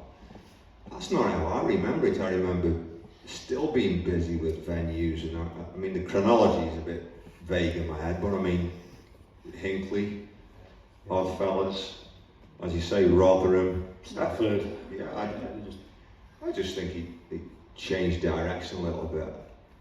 It just seems to. It seems to be like the scene seems to be like water, doesn't it? It always finds its own way, keeps going. I mean, the casino stayed on. How do you think that? Oh, the casino stayed open. Stayed on past 81. There were some bad nights towards the end. Some of the Saturday nights, 300, 400 in. It was. So I didn't run its course by this one time. Although yes, I think it had. Some of the you might remember this. Well, you will remember. Some of the best nights would be those nights when there was a handful of people in, and Richard would try some of his different. The night after the Friday. Yeah, the night after the Friday. Yeah. And we'd all try to play. Yeah, you'd play some reggae. You think, well, loads of people in. Yeah, you're going to make sure the dance floor's full and you play the favourite records. But yeah, those quiet Saturday nights. Yeah, you could try something a bit different. But looking at it from people who go to Wigan for the atmosphere and everything else, there was a lot of the Saturday nights. There were good nights to us who were there, but the majority didn't turn up, and it was getting quite. I don't think it would have carried on another. If they'd have renewed the lease, you might have got another year out of it. And my opinion. So. The thing is that all the tourists had left by then. So you were really down to a hardcore of people who were really into it. Because again, it went through different periods, didn't it? It went through its poppy phase, and then it went through its sort of mid-70s mass appeal phase. But actually, I think there's a consensus. The last 2 years of Wigan was some of the best music that was programmed in the whole of the Wigan period. I mean, Richard played some and yourself played some absolutely fantastic stuff in the main room. So. Who knows, I mean, I think it would have continued in some shape or form. But then, didn't Jerry Marshall know the game was up in terms of leases and what was going to happen to it? So it's a bit of a moot point, really, because it couldn't have survived. He seemingly had no intention of putting any money into the gents' toilets or the roof or anything like that, which desperately needed doing. So I don't think it could have survived, actually. I think it was the council who called it a day. Council wanted to. Yeah, the council wanted it finished. Well, do you not think the numbers went down due to the fact is that the 15, 16-year-olds actually were moving away to get married and stuff like that? That's another point. Carl, did you have a question? Yes, two questions actually. The influence of Wigan and the other venues at the time, do you not think they've had a detrimental effect on the scene going forward, especially in more recent years, with the focus too much on oldies? And also, Tim mentioned the apprenticeship. that we all went through, well most of us did anyway, everything's on the plate now, and you not think that is detrimental going forward? You know, that knowledge isn't there. I think one of the, I think it's actually a little bit of the reverse. I think people ought to remember some of the lessons of Wigan. And what I mean is, sometimes I go to venues and I hear what's being programmed by a DJ, and I think to myself, you do know it's still a dance scene, don't you? Because that's the bit I'm starting to not understand. That I love soul music in all its guises and forms, but there's music to listen to and there's music to dance to, and sometimes I think DJs nowadays don't understand the difference. And what I'd say about Wigan and the DJs at Wigan, those guys knew their craft, and that's what showed last week. You know, those guys knew how to get a dance floor full with impact records. Records are going to stop in your tracks and go, whoa. You can't get that with some mid-tempo and ballad things, and I think in that sense people ought to look back a little bit. But I know exactly what you're saying, and certainly about the apprenticeship. I mean, my God, what you had to go through to be a DJ in the past. Well, it wasn't just a DJ, was it? It was just being accepted. It's been accepted, yeah. You had to have the knowledge and that's right. to be accepted. Yeah, true. I mean, a question I'd ask, following on from that, I don't really go to venues these days. If you're going to a venue these days, are you going to listen to oldies, whether they're from 5 years ago or Wigan 40, 50 years ago, or are you going to listen to completely new sounds? You know, what are people listening to at venues these days? The oldest thing, really, it's only half been touched, hasn't it? If we're honest. I mean, there's so many 5, 10, 15, 20 quid records that have never really seen the light of day, except, you know, in our living rooms or record rooms or whatever. And to me, that's what now should be happening. The way forward is cheaper records that everybody's ignored. Ignored because they're cheap, ignored because they're everywhere, ignored because, you know, we take them for granted because we've seen them all the time. That's what should be happening now, in my view, to keep it fresh and to keep people interested. There's a lot of those records, and we've all been looking at other stuff, haven't we? And been doing other things and collecting the rarer things. We've got to go backwards, I think, to revisit that stuff. Because if you notice, what the northern scene keeps doing, which I think is really dangerous, is every time it looks like things are coming to an end in terms of new discoveries, the northern scene changes the goalposts. So now what you've got northern is pretty much anything anybody says it is. From 1961 to something made last week. It can't be, can it? There's still got to be a consensus on a sound of sorts. And that seems to me to be disappearing. The consensus is gone. What's a northern record? I mean, if I ask people here, what's a northern record? What are we going to say? There doesn't seem to be that consensus, and I just think we need to decide, is it just now anything and everything? Does the term even mean anything? I don't know. Any other questions? Well, to follow on from what Tim was saying, the northern scene survived so long because it's evolved. It takes sounds from wherever it takes. We can all think of country and western records that have been played that you'd never want to hear, but it keeps the ball rolling whether you like it or not, and that's why the scene has evolved for so long. Yeah, but do you not think it risks losing its identity? I'll give you an example of what I mean. If you're into Buddy Holly or a Buddy Holly sound, you're not suddenly going to decide that that's somehow Black Sabbath sound, are you? No. But we keep doing that on the northern scene. We keep deciding. Here's a great example. Just when we thought it was coming to the end of traditional northern sounds, up pops the R&B scene, you know. And then now we've gone even further back. You know, you'll listen to some things that are like even doo-wop. You know, in the past, if you're on a record trip, you'd look at a date on a label, and if it said 1960, you wouldn't even bother playing it because you know that's not going to be the sound. Now you've got people on record trips like my good mate Mace. Mace will pick it up and go, oh yeah, we'll have that one. You know. I call that music lumpy, bumpy and jumpy because I put it on. I don't get anything harmonious from it. I don't get any sound I can follow. I just find that dangerous to keep changing it. We're going to be back into the 50s before we know it. As you said, Wigan is different memories for different people. Yeah. Soul music or northern soul is different aspects for different people, whether you like it or not. I think Tim's making an argument for a so-called golden age, when records were definable as being northern soul. He talks about the beginning, the middle and the end of records, and I kind of know where he's coming from, but if constantly revisiting underplayed is the future, there's scope for it, but it's not the future. I keep having a discussion with Butch that centres around, we'll discuss a record like that's an unambiguous northern record with an unambiguous northern sound. So, great example. The Glories, I Worship You Baby, or Sweet Things, I'm in a World of Trouble. And we've had this discussion where we're saying, actually, if now a record like The Sweet Things was discovered and Butch played it, we're saying, would anybody actually like that record? Because that sound, if we're honest, for a lot of people, has gone. It's too feel good, it's too happy, it's not morose enough, it's too fast. And you just think to yourself, when you look at it in that way, it's kind of a shame.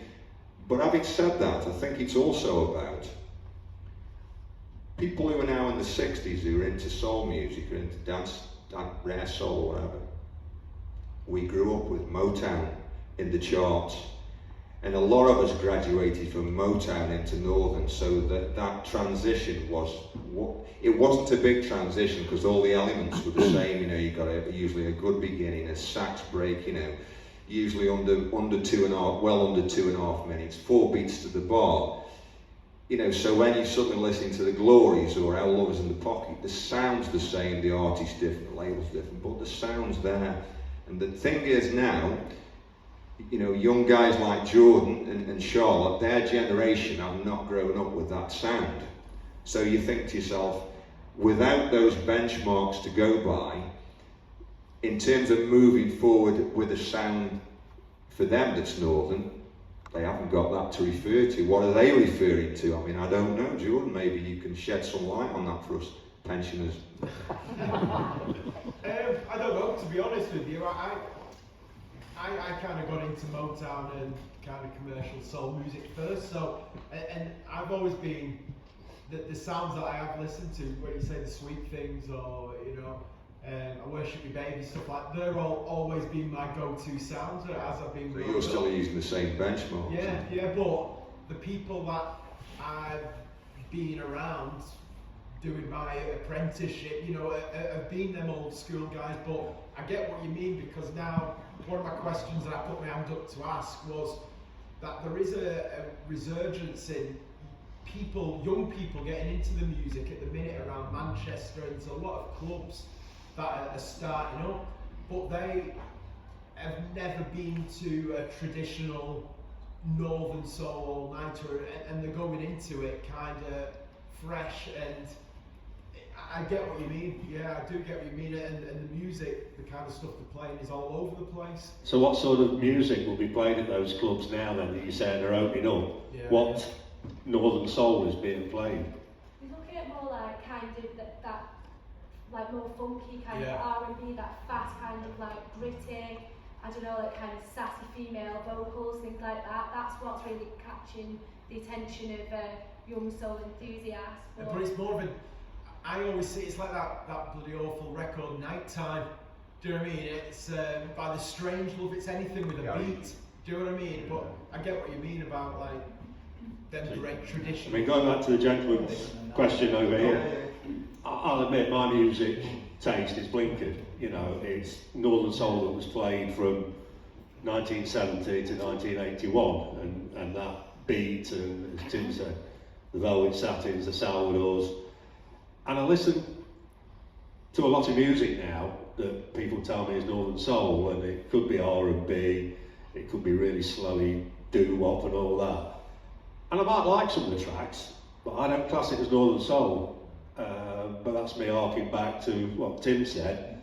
The golden era was records that were played and discovered 1970 to early 80s. So, but it's good that the Northern Soul scene is being, there is lots of other records being played, but that's because you're all there and you've got that interest, and I hope that you'll, you know, those who listen to the doo-wop and the R&B, but also listen to classic Northern and vice versa. Yeah, you know, the whole idea is to go to clubs. What about the DJ? And you go to clubs to enjoy the music. And what was Wigan was to dance. So yeah. Anybody else?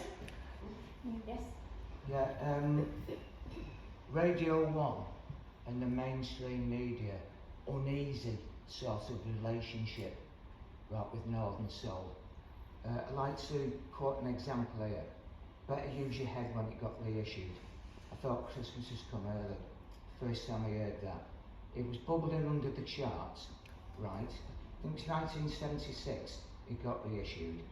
But Radio 1 were eager to play those massive floor shakers by the Wurzels and Shawaggy Waggy. Right? Right, and the second case of the Pie Disco Demand. No Smoke King and a thinking footsie. But what shall I do, Frankie? The classicals come out on the same label. And help me, Al Wilson. Fast forward, right, to what Gary touched on, which took the words out of my mouth a bit. It's like this shoddy, lazy journalism that it's always portrayed it in. And right, I think to me, this is my personal opinion, because it was working class and it did its own thing. Ironically, the longest all-nighter is in London, which, you know, that they never touched upon. And like the Adrian Childs comment where they couldn't even... It's like he got Richard's name wrong and he got the titles of the records wrong. So. Well, I think Richard Turner was on Johnny Walker about 18 months ago on about 1970s music, and it was just like, bam, off, gone. I'll put some REO Speedwagon on. And it's like the latest craze now is this. Are you comfortable with that? I mean, I sat down about 3 weeks ago on a Saturday night, it's about all I can do on a Saturday night now. Yeah. Prepared to hate a programme. Absolutely prepared to hate a programme. And that programme was Northern Soul at the Proms. Yes. In the event, I didn't hate it, and I thought it was pretty good in parts, but I couldn't shake off the feeling that it wasn't meant to be in that environment. It wasn't meant ever to be there. If I'd gone into work in 1976, what kind of music is this that you like? What you stay up all night? Oh yeah, you can hear it on the Proms. They'd have said, what are you into, Mantovani? You know, so I'm not happy, personally for me, with it going to Adrian Childs and people like that. I once wrote in Manifesto, Russ is absolutely fascinated with celebrities who got into it. You know, don't tell him Buzz Aldrin and Neil Armstrong were there the first time I went. You know, I'm not into that really. It can't be underground because there's the internet, but there's an underground and an overground. But we've become a characterisation as well. They're characterising it, and I can't stand that. Yeah. That's what I don't. And another thing that's not been touched on today is the austerity of the times. So in the late 70s, early 80s, the reason we only paid £1 or £2 for a record was because we didn't have the money. And also, there were rarer records. I don't think that today's generation really understand or have learnt that those times, we're a product of those times as well. I think if we're honest about the BBC, I mean, they've managed one piss poor documentary in 50 years where they tried to link, you know, they're sanitising us. Some industrial, you know, industrial age Wigan, working class Wigan with the casino, where there wasn't really a natural and obvious connection. They got that completely wrong, you know, when we were all expecting, especially because obviously Dave Withers was involved, so we thought, you know, Dave will somehow be able to guide it to some sensible place, which he did his best with, you know, as we know. But you know, they did that terrible documentary and haven't managed a great deal positive since. So you know, we can't expect much from the BBC. So a bit like you, Tim, you know, I was like, they haven't half jumped on the bandwagon the last few months, which is a little bit sickening considering they haven't been bothered for a very long time. They're late to admit that it's all in the north. You know, where's the BBC base? You know, it's based in London, dear. But yeah, and we're Northerners, and going back to the Wigan days, yeah, they didn't want to know. And now, because it's the in thing, they will try and put something out and advertise it and show you how good we are. But it's always poor, Gary, though. Sorry? It's always poor. Yeah, because they haven't done the research properly, and you know. They do nothing, don't they? So, finding out the 70s records, like you're trying to say, right, what sort of crawled under my skin, it stopped these artists from getting perhaps money for these tunes and opening it to a wider audience, because they were being spoon-fed garbage. And it's like with the footsie thing, you're going down the caricature, and that, right, my other love. But did we really want that, anyway? Did we really want that? I mean, the artist getting the money is one thing, but did we really want my mates at work to know what I didn't want it. You know, I think it was a Richard secret. Searling come up with a good point in the chat with Dave Everson. Sometimes you want it to be popular, and sometimes you don't, like their own little secret club type thing. But I think it's just, if you understand where they're coming from, you know, sometimes you want it to be massive, and sometimes, no, it's my own little secret club. There was a lot of people though at the time who didn't want the cameras in at Wigan. Yeah. They hated it, including myself, and the other DJs didn't want it. But obviously, I had a badge on that night that said, "Cameras cracked me up." I made it from Leicester. Which shows you the budget I was working with. Anyway, they left. It's funny because the people I'd gone up with there that night, two good friends of mine, they are actually on it. They're in the record bar looking through a box, and I was stood right by them, so I knew why they'd cut me out. But it's funny, years later, Johnny Manship told me that he'd got the outtakes and that I was on it, and sure enough, I'm on it with the badge on. But yeah, they obviously didn't like that badge. They didn't like the lecture set. Do you not think the commercialisation and the way it's portrayed by the media especially is becoming a bit of a parody? I think it was that years ago. It's always been so. I think it became a parody with Wigan's Ovation. Yeah. And it's, you know, what can you say? But the cat's out of the bag with the internet. No, there's no secret places anymore. Not at all. So you can't turn the clock back into being what we wanted it to be. I just know at the time I wanted it to remain a secret. I didn't want the people at work to understand what I was doing. Too far? Yeah, I remember they all said to me one time, because they all used to call me Lovey, all these chaps at work, because I have long hair, and one, "What have you been up to today, Lovey? What's this all-nighter about?" And I made the mistake of saying, what record's your favourite? What's your favourite? I said, "Oh, Bobby Treetop." Oh, for God's sake, I couldn't have said that worse. "Oh, Lovey likes Bobby Treetop." I never heard the end of it. "How's Bobby Treetop today, Lovey?" Anyway, yes. It's a paradox though, isn't it? Because you know, we don't like the fact, or we talk about the fact that it's the subculture that we're in is misunderstood. But actually, like Tim said, do we really want them to understand it? And two, I'm not surprised that they misunderstand it, because it's actually pretty complicated. And there is, as I was saying before, there's such a lack of consensus on so many things and so many scenes within a scene.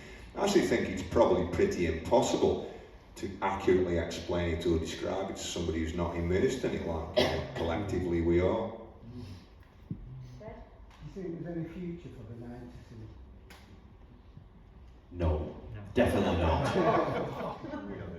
We had this discussion last week. Most all-nighters, what's running at the moment, people start walking out 3 o'clock at morning. People don't, well, I don't want them, I'll be honest. Last week, Richard asked me, would I do 4 till 5 in the morning? And I just said, latest I'll be there is 2 o'clock.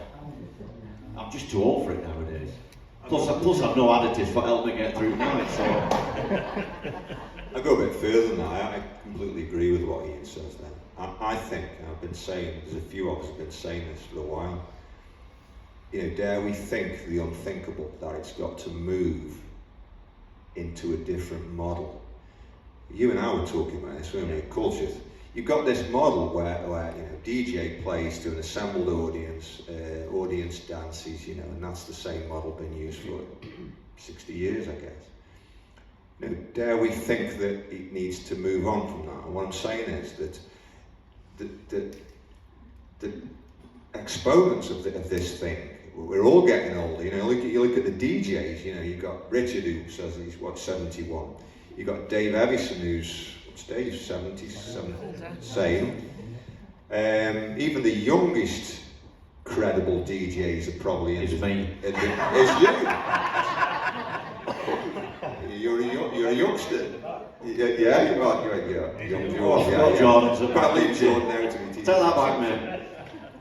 So, you know, you think that's a strange one straight away. Anyway, my point is, you know, do we need to think about forgetting the dance floor at least sometimes, somewhere? Because then at least you wouldn't have this thing that's bugged the scene for X number of years, or for decades, which is filling that dance floor. So that straight away would mean that you could program a whole different ball game of records, you know, from ballads to anything.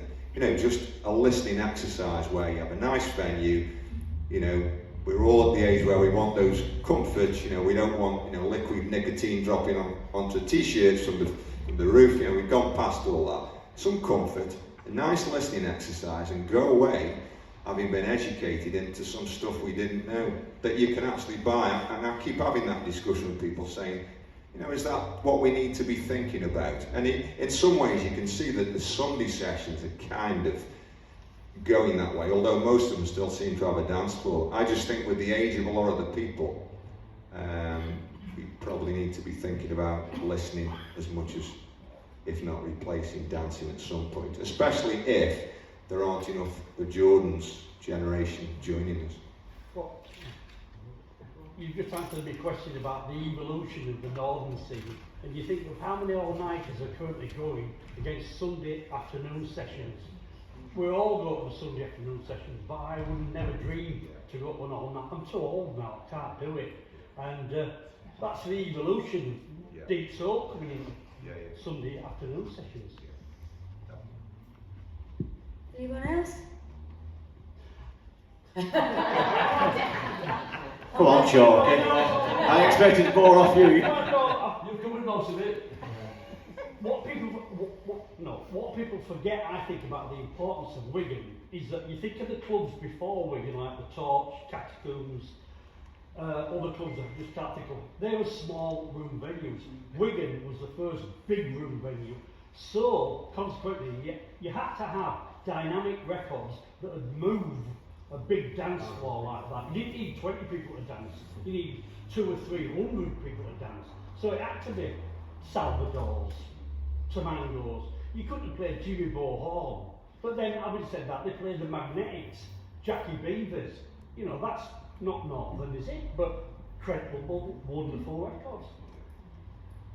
Yeah, I think, that's all true. I completely agree. I think one of the other things about Wigan is, and people forget this, that you got two things happening concurrently at Wigan, which seems to be unique in terms of, you know, the number of years it was going and doing this same thing, which is you got the music being programmed in M's as well as the new music being programmed in, you know, in the main room. So I worked out, and my maths isn't brilliant, but I worked out if you got 44 years of the 100 Club once a month, and it finishes at 6, does it, if I'm right?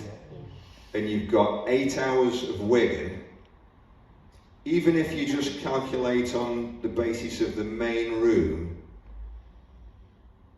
I think if I'm right, and because obviously Wigan went on till 8, I think Wigan did in 8 years a little bit more than the 100 clubs done in 44.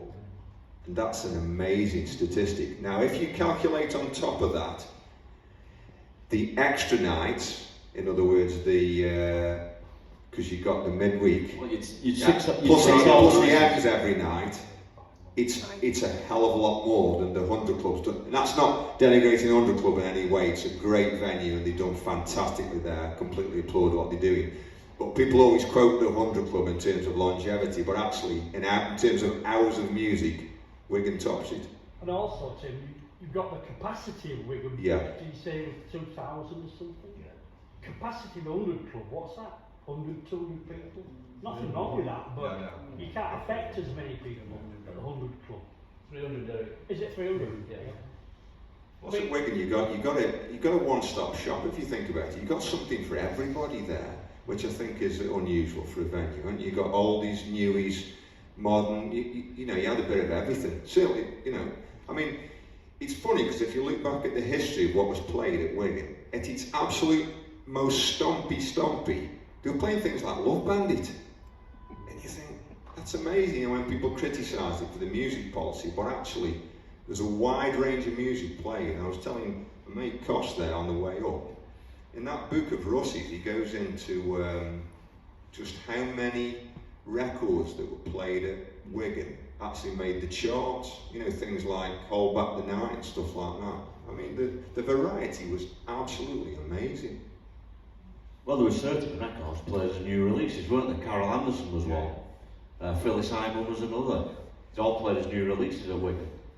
So like you had the oldies from the 60s. Yeah, but even before that, Esther Phillips, What a Difference a Day makes, all those kind of things. And personally for me, who just started going when that was a new release, I didn't really see any difference between the two. There was one record and there was another. I wasn't about to stomp off with a placard saying Death to Modern Soul. Wasn't in it. I understood that at the Mecca, it seemed a different vibe.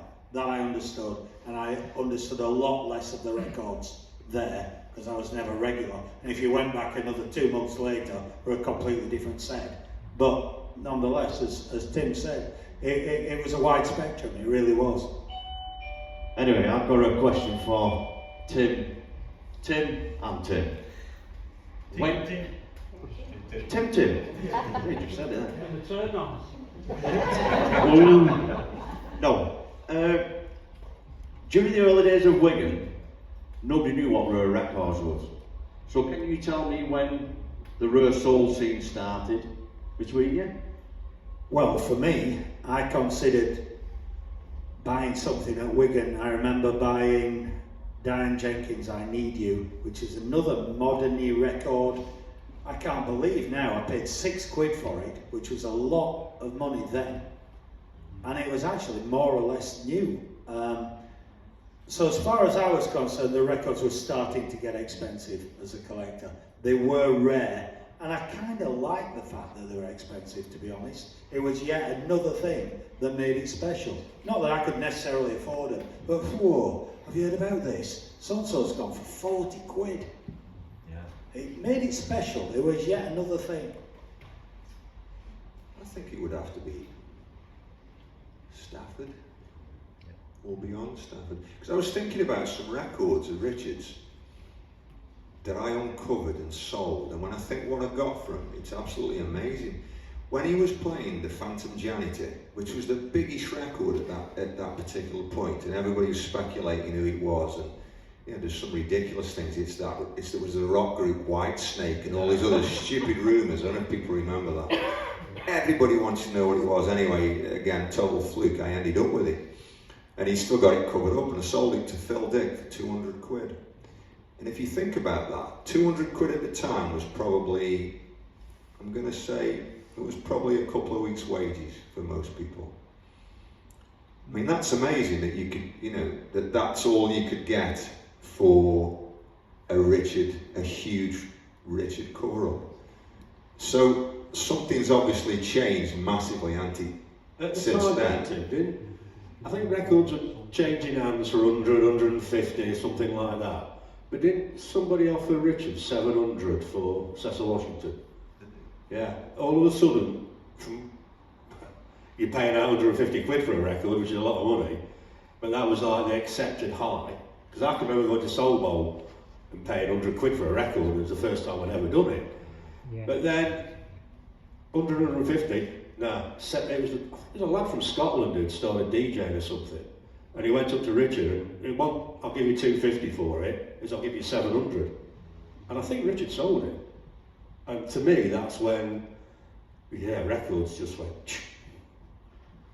Yeah, it'd be very interesting to know when that was, because I remember Ginger selling his records in '79 and he didn't get higher than £110 for anything, and that was No Chance on Bunky. Everything went for less. But they weren't considered cheap. That's important to remember. It weren't giveaway time. He got a lot of money out of the situation. So I think there was a period around about Stafford when about 5 or 6 people, and you'll know all of them, we'll all know all of them, who had money to throw around. And these 5 or 6 people made it clear to all of us that if you got such and such a big record, they would be buying it for good money. We all know who they were and who they are. And I think that was the beginning, because they were all trying to outdo each other. And slowly from now, all the prices started to go up, leaving obviously everybody else behind, I think. Anybody else? All I would say about inflation with records, it's not equivalent, is that think of the first house you bought. How much did it cost? 15,000? 10,000? It's crazy. You can't buy a record for that. No, I think we've all got used to seeing records so much in this country. I think we've all got stories of people we know, record dealers, who've come to the UK to have a look, to see what's going on, see what's all about. And Val Shively being one, Rich Rosen. I personally took Craig Moore to Wigan, and they were all amazed at how many American records were here for sale. And I think the thing is, for us, we got so used to seeing American records and taking them for granted now for 60 odd years. And I always used to think when I go to America and I'm in an oldies shop, and it's then when it used to hit me how relatively rare these records are. The reason being, you'd be looking through a typical alphabetical rack and you never find J.J. Barnes' Real Humdinger in an oldies shop, you know. And that's when you start, and then you start getting that mentality, I'd love to find J.J. Barnes on a Riptych issue, because then I, feel like I'm actually getting somewhere. But I think when you're over there, you realise how rare these records are, relatively to the number of people who want them. It's only when you're here, been seeing that for 60 years, been seeing that. But it's funny, with Discogs now, you can see all them records have been taken for granted for so long, like disappearing, or they're going up and up in price. All them records have been looking at for years that were 5 quid, 2 quid, and now you turn around and it's 50 quid. So, yeah, the inflation thing's funny though, isn't it, Well, I went wrong in life when I first spent the largest amount of money I spent with you in the record. I knew you were going to say that. I knew it. I could see the way you're looking at me. It was £8. And he's never forgiven me. What was the record? Vibrations cause your mind. You were robbed. Can I buy it back off you, please? Jordan, did you have your hand up? Yeah, I'd just like to know, what's your opinions now on the usage of social media, Facebook? Everybody, you go to an all-nighter on a Saturday, and everybody now throughout the week is on an open forum, Soul Talk, but everybody's putting their opinions across. Do you not think it ruins it? Too many keyboard warriors. Yeah. Do you know what I mean? When you guys were all growing up, you didn't know about phones. Yeah, you know what I mean? You saw each other on a Saturday night. But now everybody has got their opinion, and everyone feels entitled, to. I call it social Taliban. Definitely. It ruins it, doesn't it? Yeah. It ruins it. It feels divisive at times. It feels like it's not really helping anything. Yeah. You can't not do it, Absolutely. Better off not knowing. Yeah. The worst one, I think, this is kind of humorous, is the worst one is when you put a want up or a sale up and you got 20 people saying, I used to have that. Yeah. That's all mine. Yeah. Shut up. But it's turned into a popularity contest, a lot of it as well. It's like who's the most loved, do you know what I mean, on the scene, who's got the more, you know, instead of the music being the focus, do you know what I mean, who's the most pictured, or who's video dancing on the dance floor, do you know the most?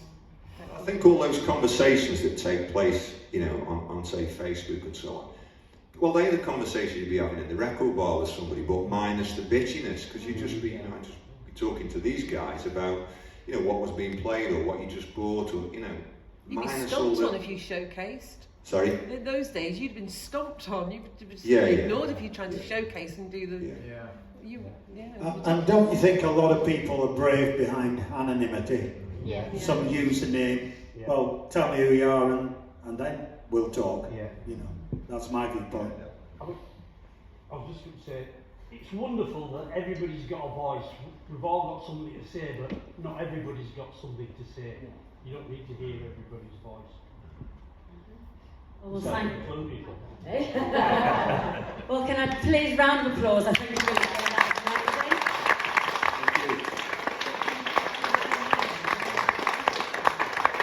Some more applause. Half a minute.